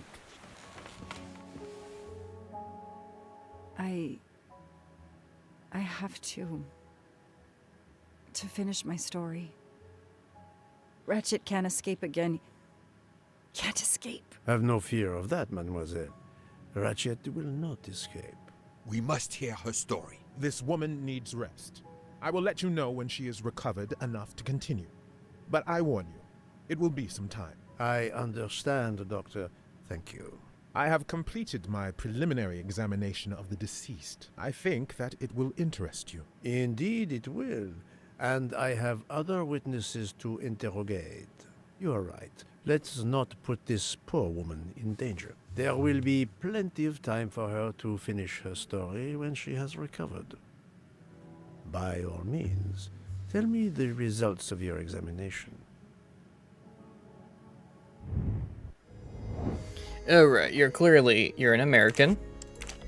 You're 32, damn. And you're a police detective. I'm right again. That happens to me a lot. Looks like chapter 4 is a bit short, so you know what? We'll do chapter 4 and then we'll finish it. We'll finish the stream off. Can you estimate the time of death? Rigor mortis was advanced, but not complete. I estimate the death occurred between midnight and 2 in the morning. That tallies with the witness statements I've collected so far. What is the cause of death? Multiple stab wounds to the upper torso. It's odd there are no signs of a struggle. That might indicate one of the first wounds was enough to kill him. It seems that Monsieur Ratchet had taken sleeping pills during the night. Ah, that would explain the lack of defensive wounds. Mr. McQueen and Mr. Masterman told me that Monsieur Ratchet didn't smoke. Can you confirm this? I can't say without a more extensive post-mortem. What can you tell me about the stab wounds? I counted 12 in all. 1 or 2 are so slight as to be practically scratches. On the other hand, at least 3 would be capable of causing death. The angle of the wounds is instructive. Most appear to have been struck by a right-handed person. But you see, this one, under the right armpit, it's not a deadly blow, given the depth, but a right-hander couldn't have done it. It was most certainly struck with the left hand. So, our murderer is left-handed. No, it is more difficult than that, is it not? As you say, Mr. Poirot, some of these other blows are just as obviously right-handed. Do Multiple we have killers. a first and second murderer, as the great Shakespeare would put it? The first murderer stabs his victim and exits left, turning off the light. Then a second murderer comes in the dark, does not see his or her work has been done, and stabs a dead body. Magnificent. You think so? I'm glad. It sounds to me a little like nonsense. Thank you, Doctor.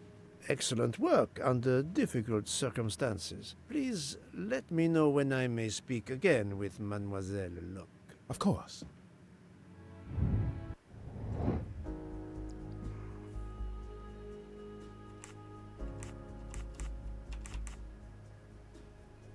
Even a smoker might innocently turn me down. Yes, that's certainly a good place to start. What's the best way to find out who is a vape smoker?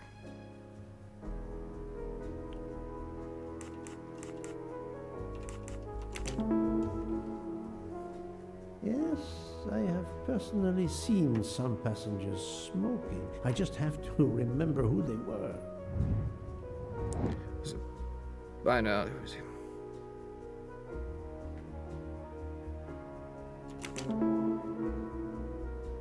Yes, I suppose it's likely they will give me the list of who smokes what. That was easy.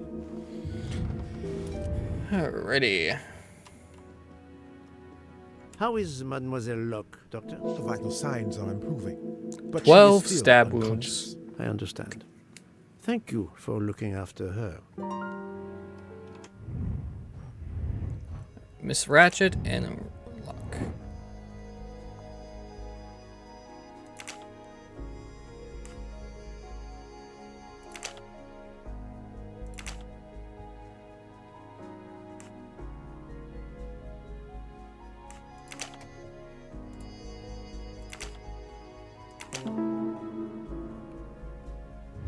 My little gray cells did not let me down.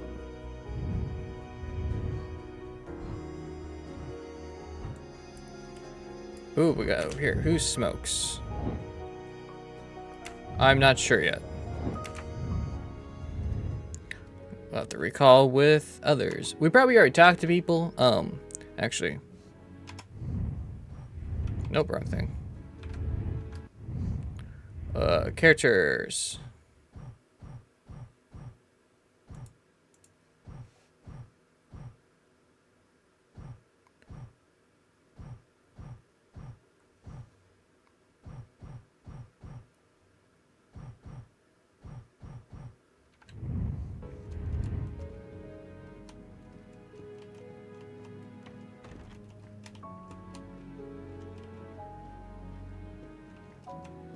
Start all the way down.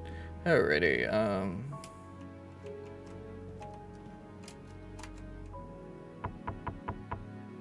Captain Arbuthnot, I beg your pardon, but could you answer a few questions for me? I'm grateful you found my ticket, Poirot, but now is not convenient.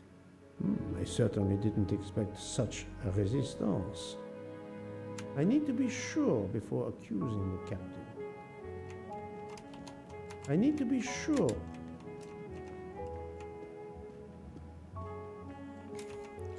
but I need to confirm his alibi.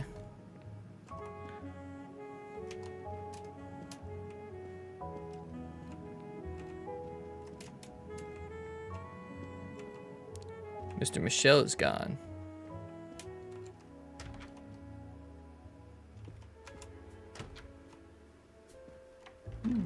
Most of the passengers pass by the bar during the day. They eat, drink, write. Maybe I can use this information for my investigation. Okay, what's the best?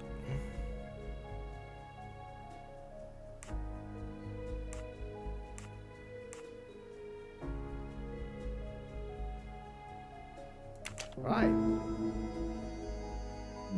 Yes, it could work. He appears to be an observant young man and serves the passengers regularly. No, this.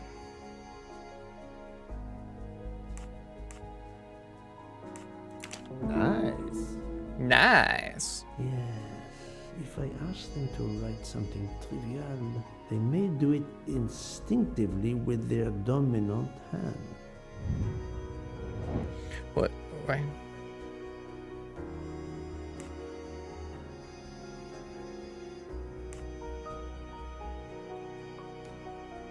Well done. Yes, I will remember which people use their right or left hand. That's the right answer. Mademoiselle Debenham, I have a few questions for you. Of course. Let's start with your movements last night. There's little to tell. I went to bed and slept. Did you know the man who was killed? I saw him for the first time during lunch yesterday. Did you notice anything about him? Well, if I believed in auras, I might say he seemed dark.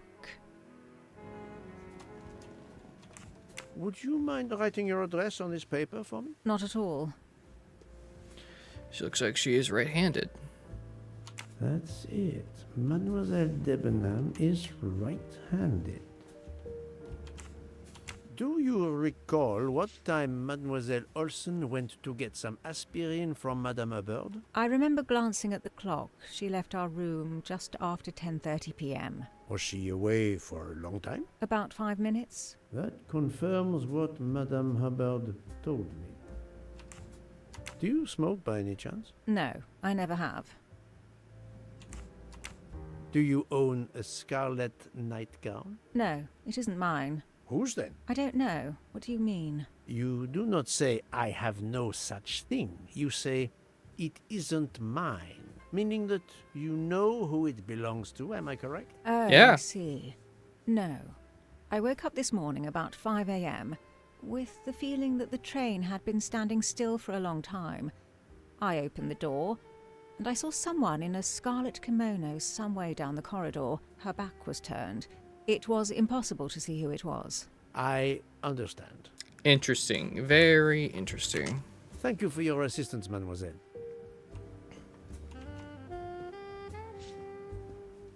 Mademoiselle, I am sorry to disturb you, but I need to ask you a few questions. Are you the investigator? I am.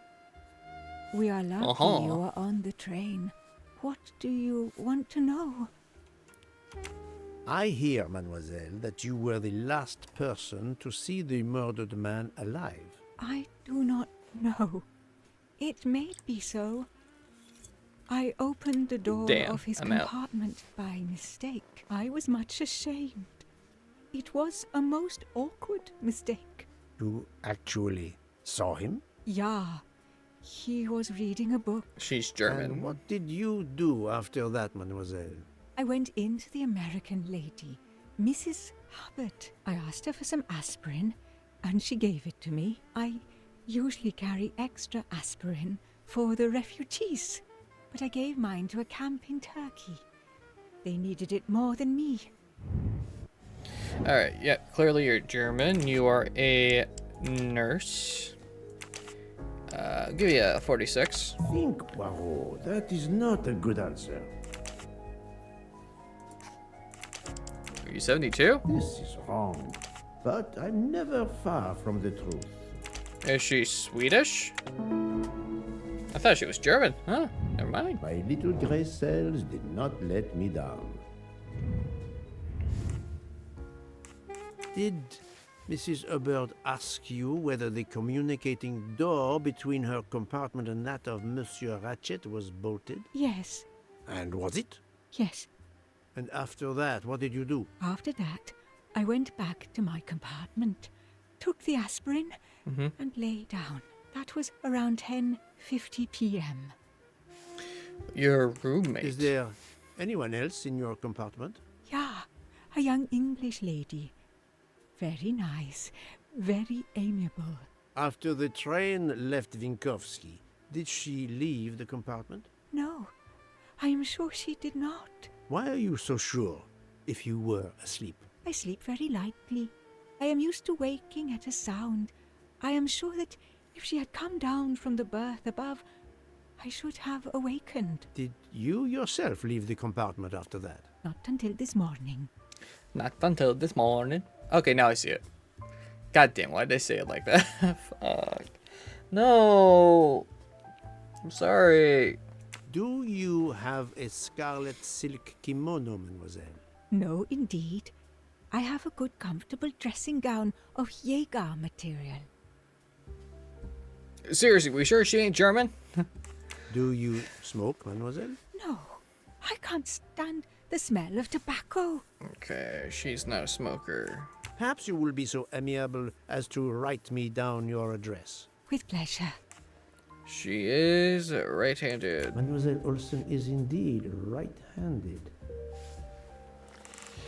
Alrighty. This was a very interesting conversation, mademoiselle. I thank you. If you have Thank any you. other questions, I'll be in my compartment. Good luck, Mr. Poirot.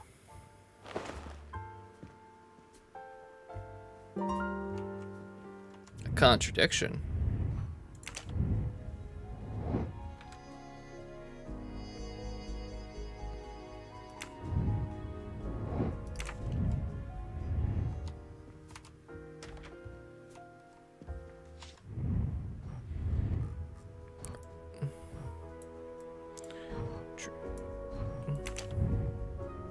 Contradiction.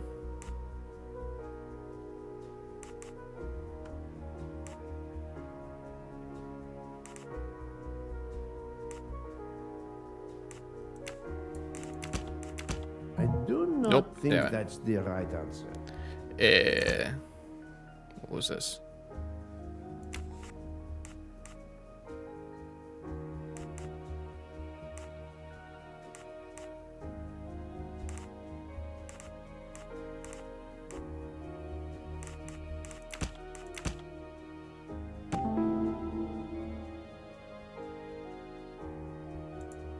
Oh, yeah.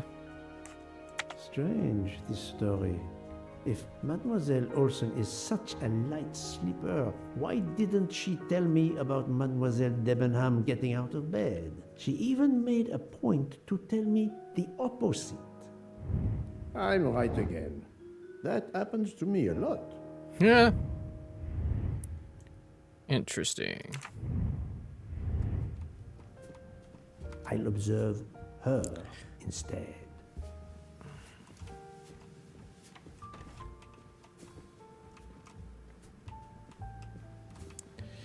It looks like she is right-handed. I'll keep an eye on them instead.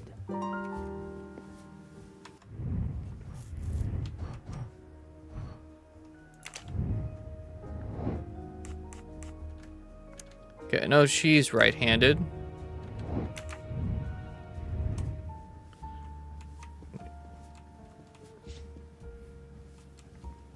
Okay. Right-handed. That guy, he is right-handed. Wait. Yeah, right-handed. They're all right-handeds. Monsieur Fauché, may I disturb you for a moment? Of course. How can I help? It is, of course, about the murder of Monsieur Ratchet. Can you tell me your movements last night? I understand. Yesterday evening, I took a break at Vinkovsky station with Hotaru. We then went to our quarters in the staff accommodations, a section of the luggage car. Freya was there, reading, and I went to bed right after. Freya is there now, I think, and Hotaru is in the kitchen. They can verify my story. What time was this? 11:30 p.m. or a bit after. The snow is beginning to fall heavily. I see. Thank you. Can you write your address on this paper, please? You want to pay me a visit? Who knows, Monsieur Fauché? Looks like he is right-handed. He is right-handed, there can be no doubt. Are you a smoker? I'm trying to quit, but yes.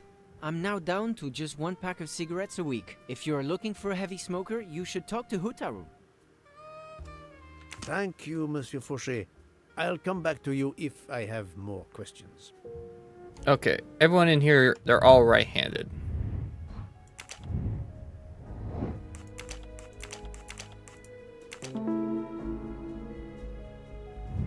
My little gray cells did not let me down.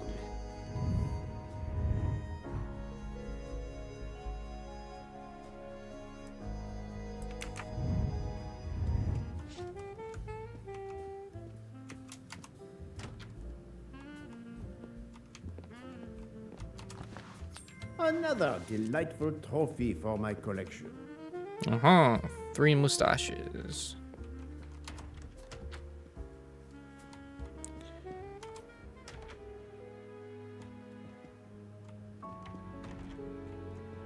A chair and the restaurant card. Don't mind me book. I'm just... There we are. Another golden mustache to treasure. So, Poirot, I hope you are progressing in your investigation. I have not finished yet, but it is progressing, yes. I still have many questions that must be answered. I will report to you as soon as I can. But recall that Book is right-handed.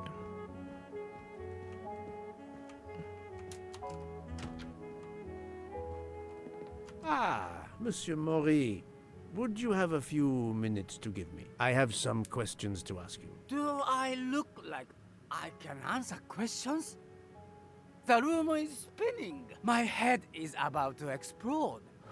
You were celebrating last night? Celebrating? When Freya always wins. Ah, what am I saying? If you want my answers to your questions to make sense, help me recover. You see there, the magnet on the fridge. That is my special recipe. I call it my day after survival tonic. Huh? If you could make me my special tonic, I might survive long enough to answer your questions. Jean knows the recipe very well. He can help you with the preparation. Very well, Monsieur Maury. If I must, I must. I will make you your day after survival tonic. Alright, he is Japanese, 55. It'd be Larcy was 69 though. He is a chef. That was easy. Alrighty. Just gonna take a quick pic of that. Oops, sorry. There's nothing about me not using my phone. Alrighty.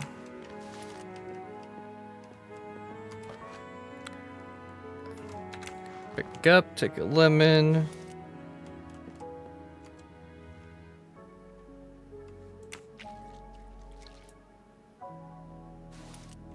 We have lemon juice.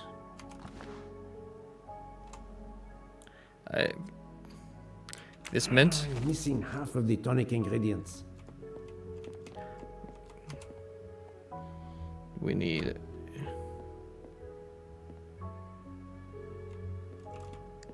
What's the point of opening that? Okay.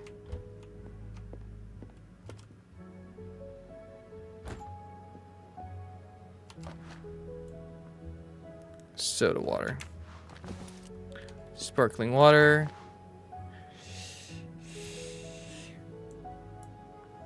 I have all the ingredients for Monsieur Maury's tonic.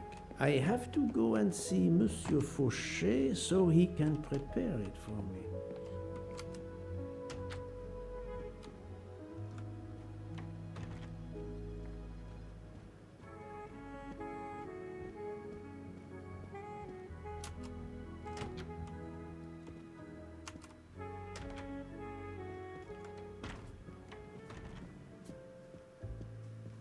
Monsieur Fauché, may I disturb you for a moment? Of course. How can I help?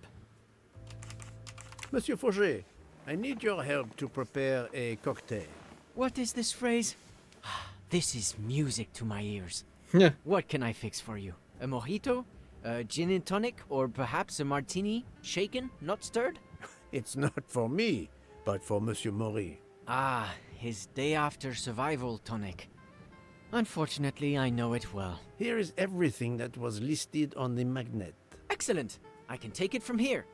Mr. Poirot, I'm uncertain about the lemon juice. Is it half a lemon or a full lemon for the recipe? Half a lemon. No. Half a lemon. I can't remember if Hotaru prefers it with ginger or without. Do you remember?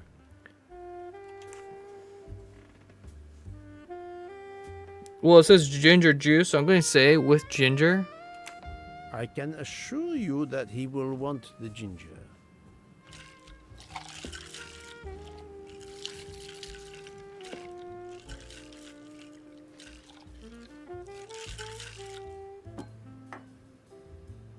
There you are, sir.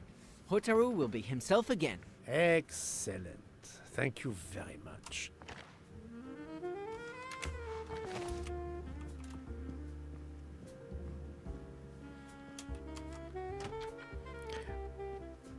Though when you can, sir, I'll take an appletini. Thanks very much.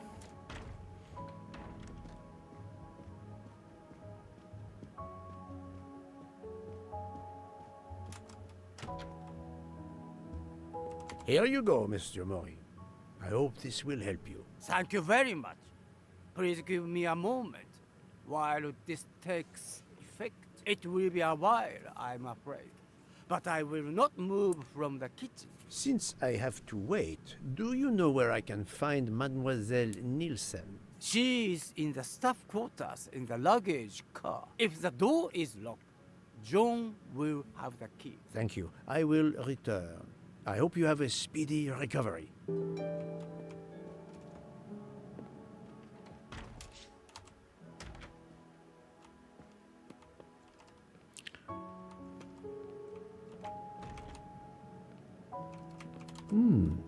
It's locked. Yeah, dang it. Okay. Going all the way back to the bar to get a key. Hey, you're not that far.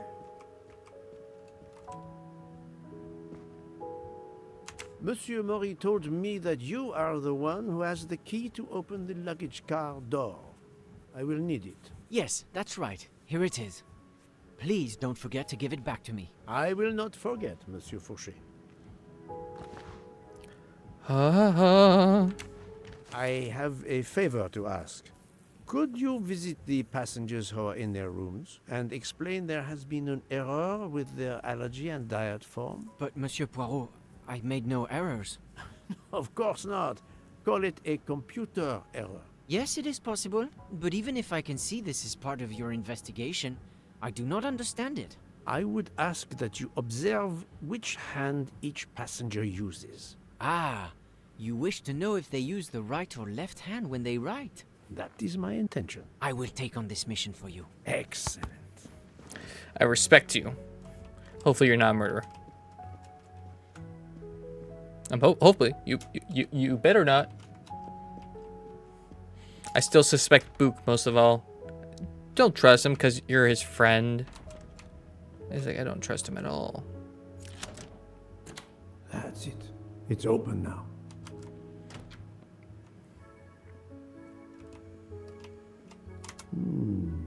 Empty rum bottles. A deck of cards. I suspect they were reading diamonds and spades instead of books.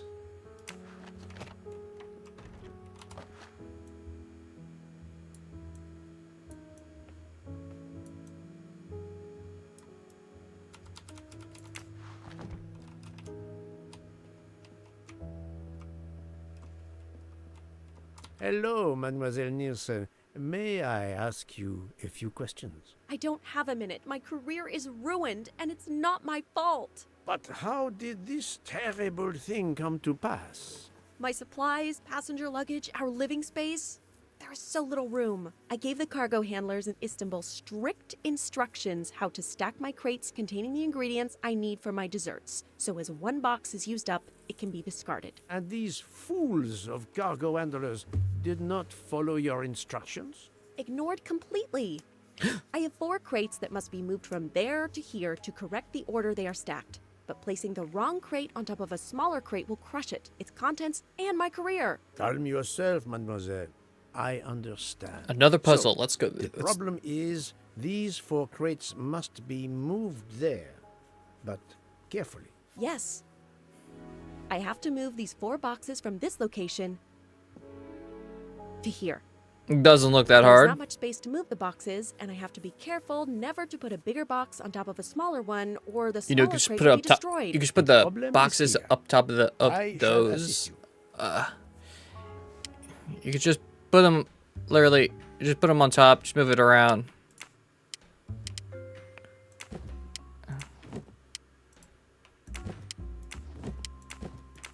It's a simple game. I've done this many.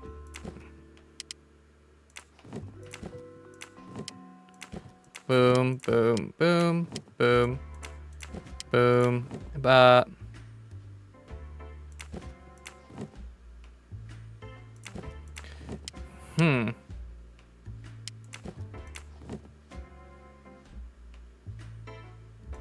Oh, wait, nope. I got it. See, I have the big brain. Boom, boom, boom, boom. Big brain. Let's do this. It's one of those silver puzzles I've done many, many Or at times. least a dessert saver. Thank you, thank you. I will gladly answer your questions. I hope you're not a killer. Can you tell me your movements of last night? Everyone's Last suspect. night after dinner, I stayed in the kitchen until 12:15 a.m. Then I joined Jean and Hotaru in our quarters. Then all of us read quietly in our beds until we fell asleep. A very studious staff. However, Monsieur Mori doesn't seem to have followed the same literary pursuit as the others. And these rum bottles, do they have something to do with his hangover? Confrontation.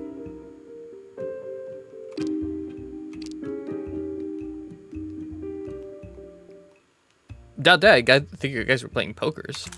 I And drinking. think that you didn't just read last night. What makes you say that? His headache. I spoke to Monsieur Mori. He seemed to be quite hung over. He even asked me to make him his day after tonic. He blurted out, "Freya always wins." Wins what? Looking around, it is clear you were gambling and drinking most of the night. You don't understand.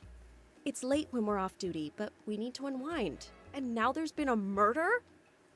Yes, I admit it. We went overboard last night. But please don't tell Mr. Book. It's against regulations. We could all be fired. Mademoiselle, I realize your difficult jobs have been made more difficult. But as you say, there has been a murder. I must have the truth. Of course. I'm The truth. so sorry. It's not such a crime. I'll leave it there and check in with Monsieur Fauché. It's like, it's not really much of a crime. Would you mind writing your address on this paper? I'm asking everyone on the train for addresses, in case I need to contact them once they leave the train in Paris. I understand. Okay, looks like she is a right-handed. Yes, that's it. Mademoiselle Niersen is right-handed. Do you smoke? No, I never have. Thank you. Do you smoke? Nope. Thank Alrighty. you for your answers, Miss Nielsen. You're welcome. Quick responses. Thank you very much. Alrighty. Hopefully, the last chef is sobered up. You think I can sneak into the rooms with the key? No? Dang.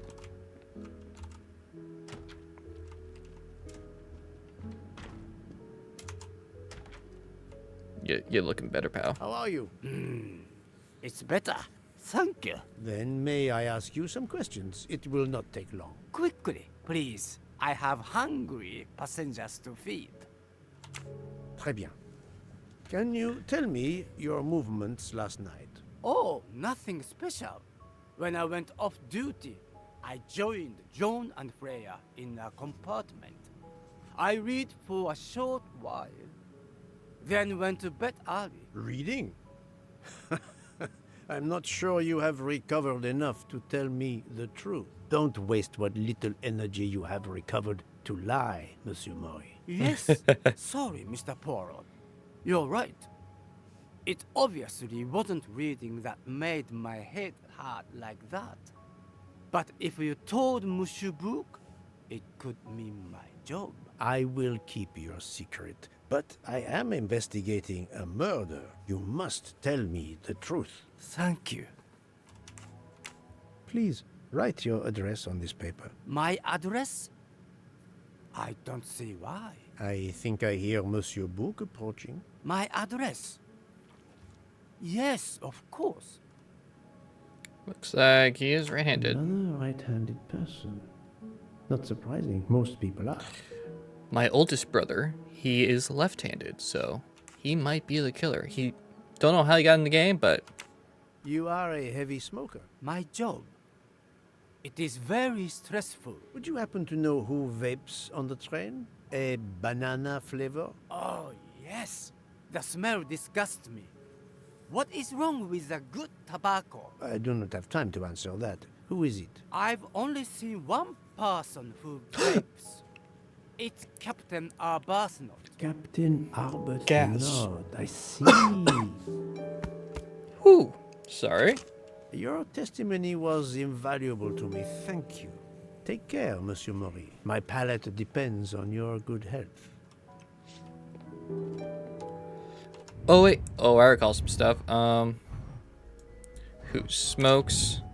If I recall, she doesn't smoke.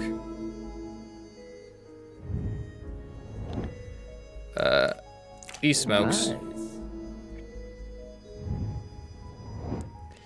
I don't think No, not good. Are you a smoker? Yes, sir. I have a cigarette now. Oh. Oh, I can literally just... I'm stupid. Are you a smoker? Yes, I smoke cigarettes. I've tried. Great. I forgot about that thing. Dang. Captain Abernant.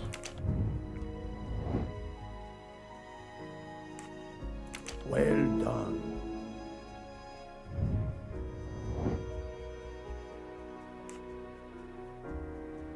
Nice. Nice. That's the right answer.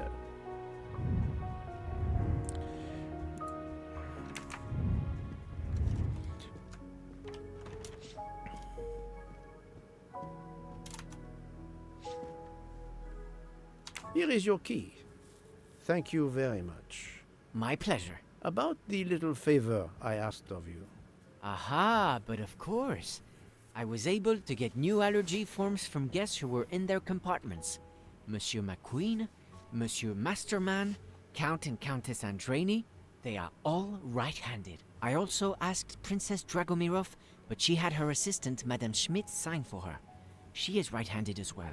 You have exceeded my expectations. We all know, but Well everyone but the done. princess. Thank you, Monsieur The Fauché. princess might be I'll left-handed. come back to you if I have more questions. Basically, everyone here is goddamn right-handed.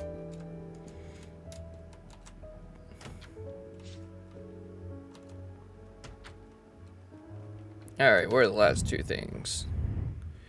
What are the last things I gotta do? Confront Miss Olsen and interrogate Captain Abernat.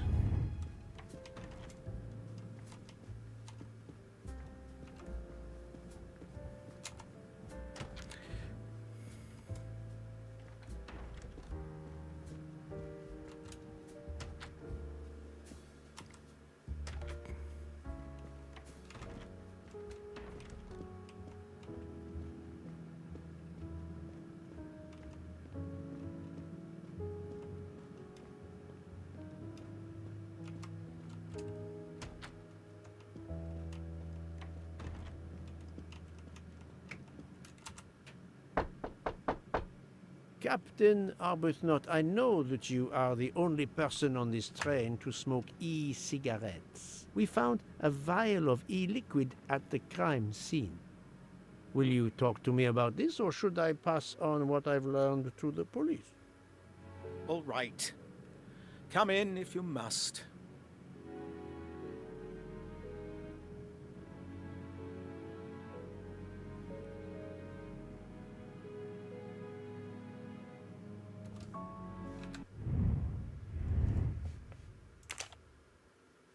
Son of a... Let us go back. Hopefully we still have access. If not, I missed the mustache. It's in the crate in the storage cart where you gotta go all the way back. I'm sorry. I'm sorry, my dudes. You can just... If you're watching this video, just look at the timeline. Just skip it to where I'm going back. I apologize. I'm also a video editor for a living. I just like... I just usually just export my streams, because why not?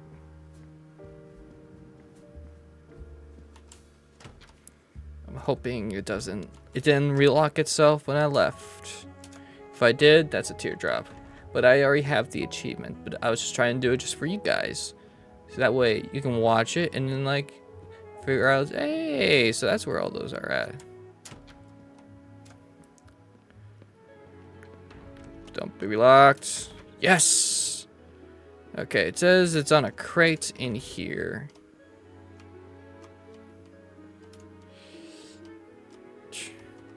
Crate in the storage room. We are... Ah, there you are. Haha! Golden mustache. There we go. We found all three of them.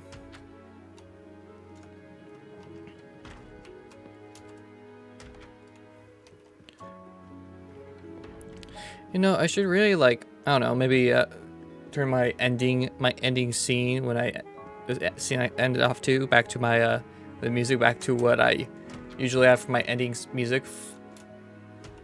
because I can use that.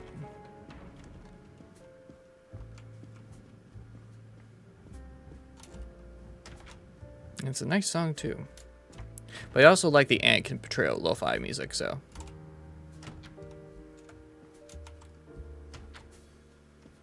Alrighty.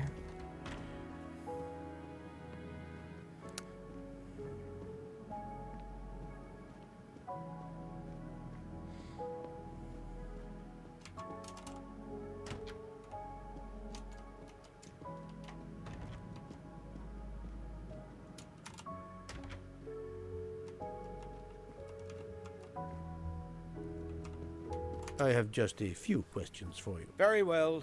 Let's hear them. The young English lady, Mademoiselle Debenham, was at the Tocatlian Hotel. Perhaps you met her there? We exchanged a few words. Fellow Brits abroad, that sort of thing. What can you tell me about Mademoiselle Debenham? Nothing whatsoever. We barely spoke. The director of the Orient Express, Monsieur Bouc, thinks the assassin is a woman. And that is enough to accuse her? She had nothing to do with this murder. How can you be so certain? The idea is absurd. Ratchet was a perfect stranger to her. She'd never seen him before. Ah, did she tell you so? Well, yes, maybe she did.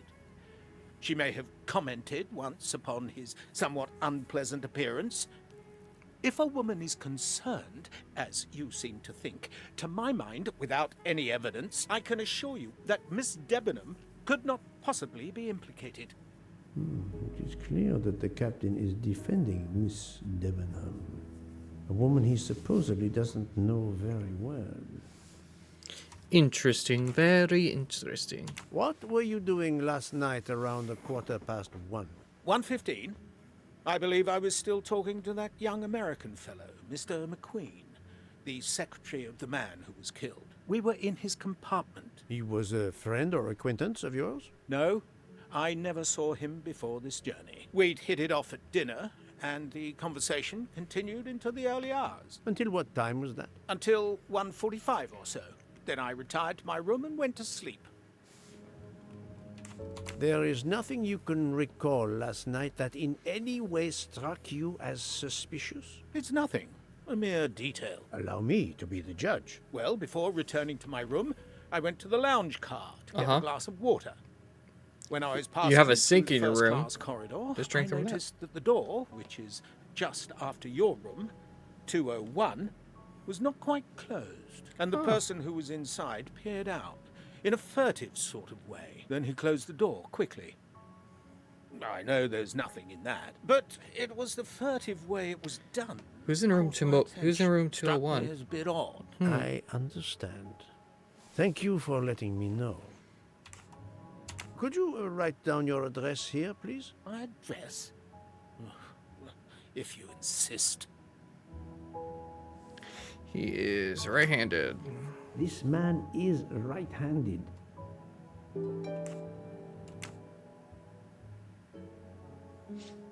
Is this e-cigarette liquid yours?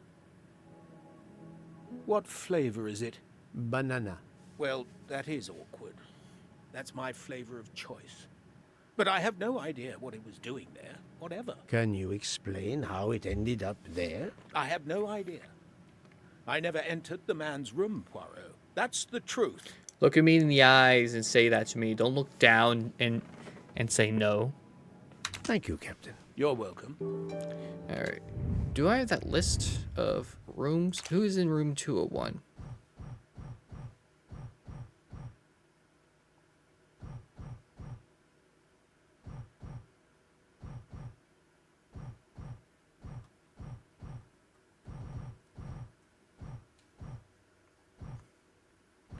No one?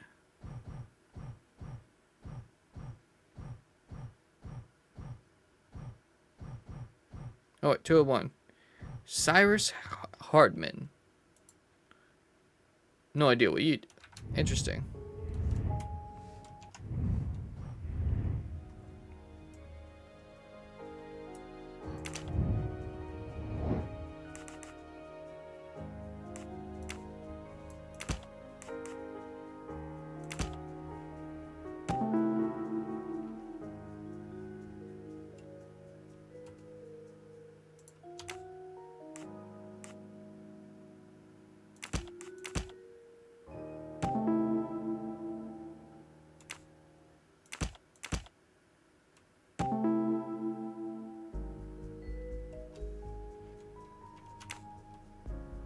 Captain Arbuthnot is the only passenger to smoke an e-cigarette.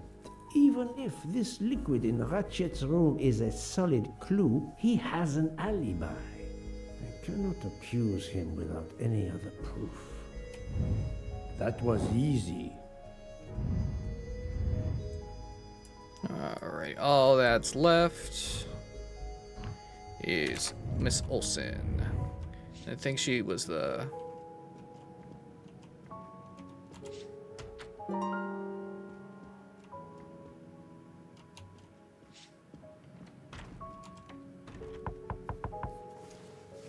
Pardon this intrusion, Mademoiselle Olsen, but something you told me earlier confuses me. Oh, please, come in. Anyone down here I can interrogate? Nope, already.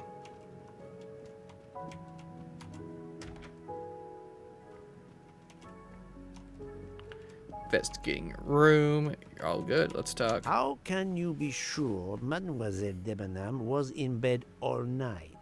As I told you, I am a very light sleeper. The slightest noise wakes me up. If Fraulein Debenham had gotten out of her bed, I would have heard her. I got up this morning around 8 a.m. She was sleeping soundly.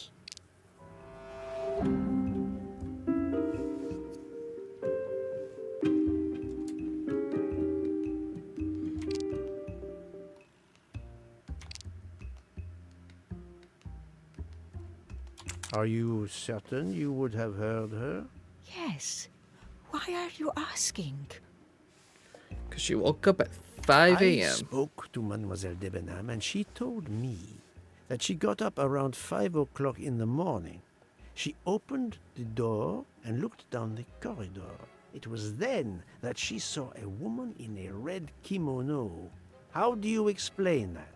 I think I must have been sleeping very soundly not to have heard it. Oh, but does that make me a suspect? I am not accusing anyone, mademoiselle. Do not worry. I am just trying to determine what happened last night. Thank you for your testimony. Trying to determine now. Continue interrogation says complete. Now what? Alibis. He was talking to him. Confirmed by her.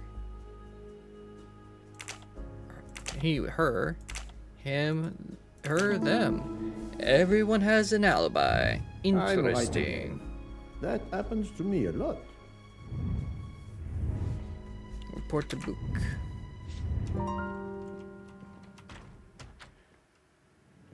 Book, why couldn't you just come down here and make me all the way go back all the way over there? And the fuck, Book. Is a fuck. You know what I could have done? No, I didn't talk to those guys anyway. I was about to say, I'm like, I could have talked to them first, and then I think it didn't matter whether or not. I think we're near the end of this chapter.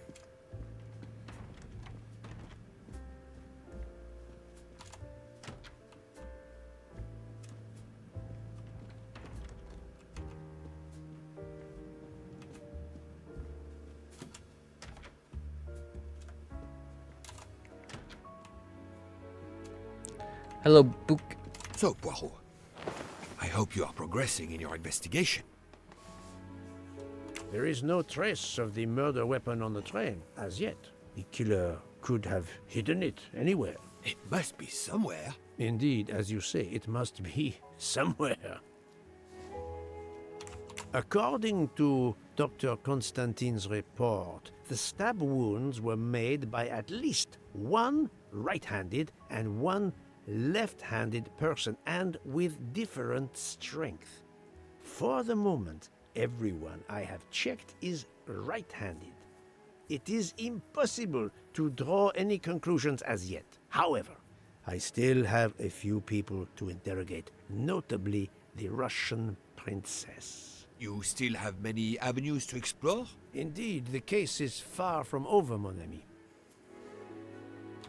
I identified the person responsible for the bottle of liquid for the vape found at the crime scene. So, this is our culprit?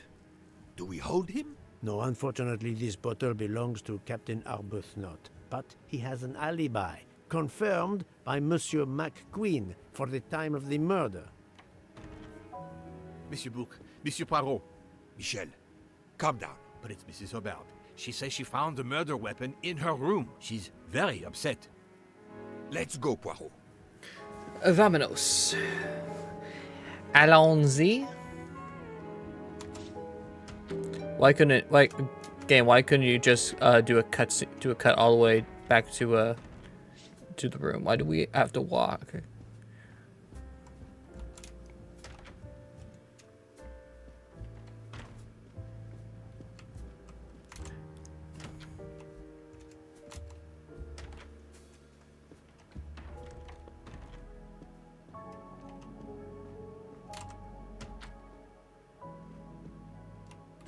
I demand to be allowed to leave this train! Madame, we are in the mountains, trapped in a snowdrift. Stating the obvious, there is a murderer among us. He had the audacity to hide his weapon in my room. Please, Madame Hubert, take a deep breath and tell us what occurred.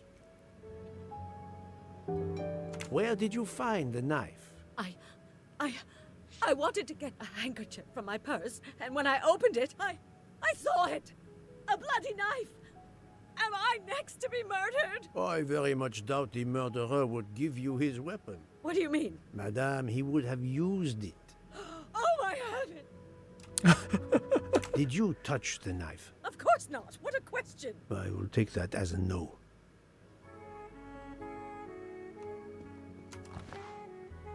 Let's see what we got in here.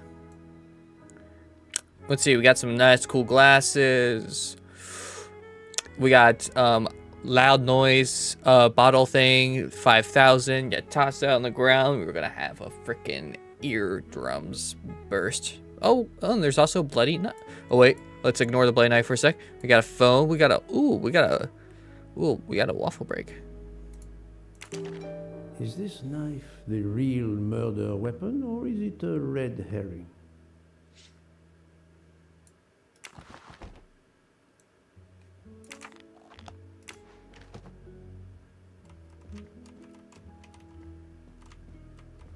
Mrs. Hubbard is distraught, Poirot. I should stay with her. Please go on without me. I have every right to be distraught. Thank you, Mr. Book. Interesting. Very interesting. I feel like... Okay, what am I doing now? Oh. So, what I was going to do. Gotcha.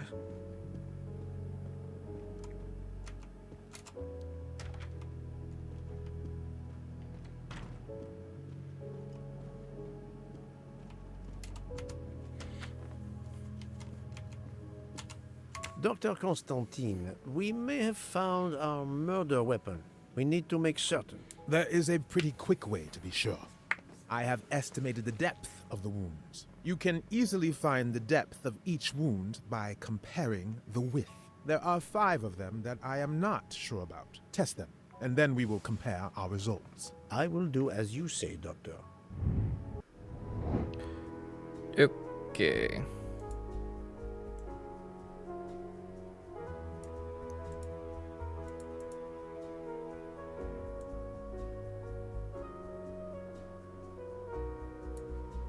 I must admit I'm not right this time. Think, Poirot. That is not a good answer. This is wrong, but I'm never far from the truth. I must admit I'm not right this time. No, not good. Think, Poirot. That is not a good answer.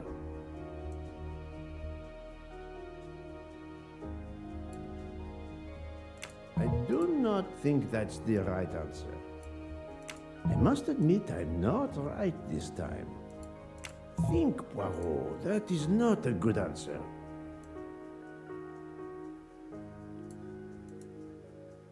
This is so weird.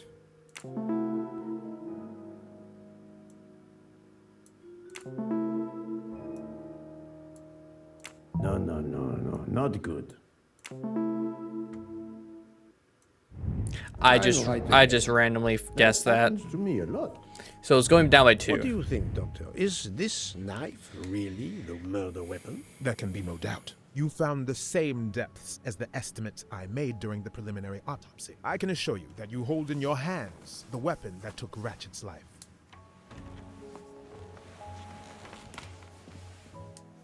Thank you.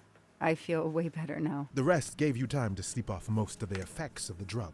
I'm still a bit groggy. That's understandable. Are you able to continue your story now? Yes. Yes, I think so. Where was I? You were explaining how you returned to the Armstrong house to tell them their poor little child was dead. Yes, that's it. I felt helpless. My part in the case was officially over, but I knew I couldn't let it go. Daisy deserved justice.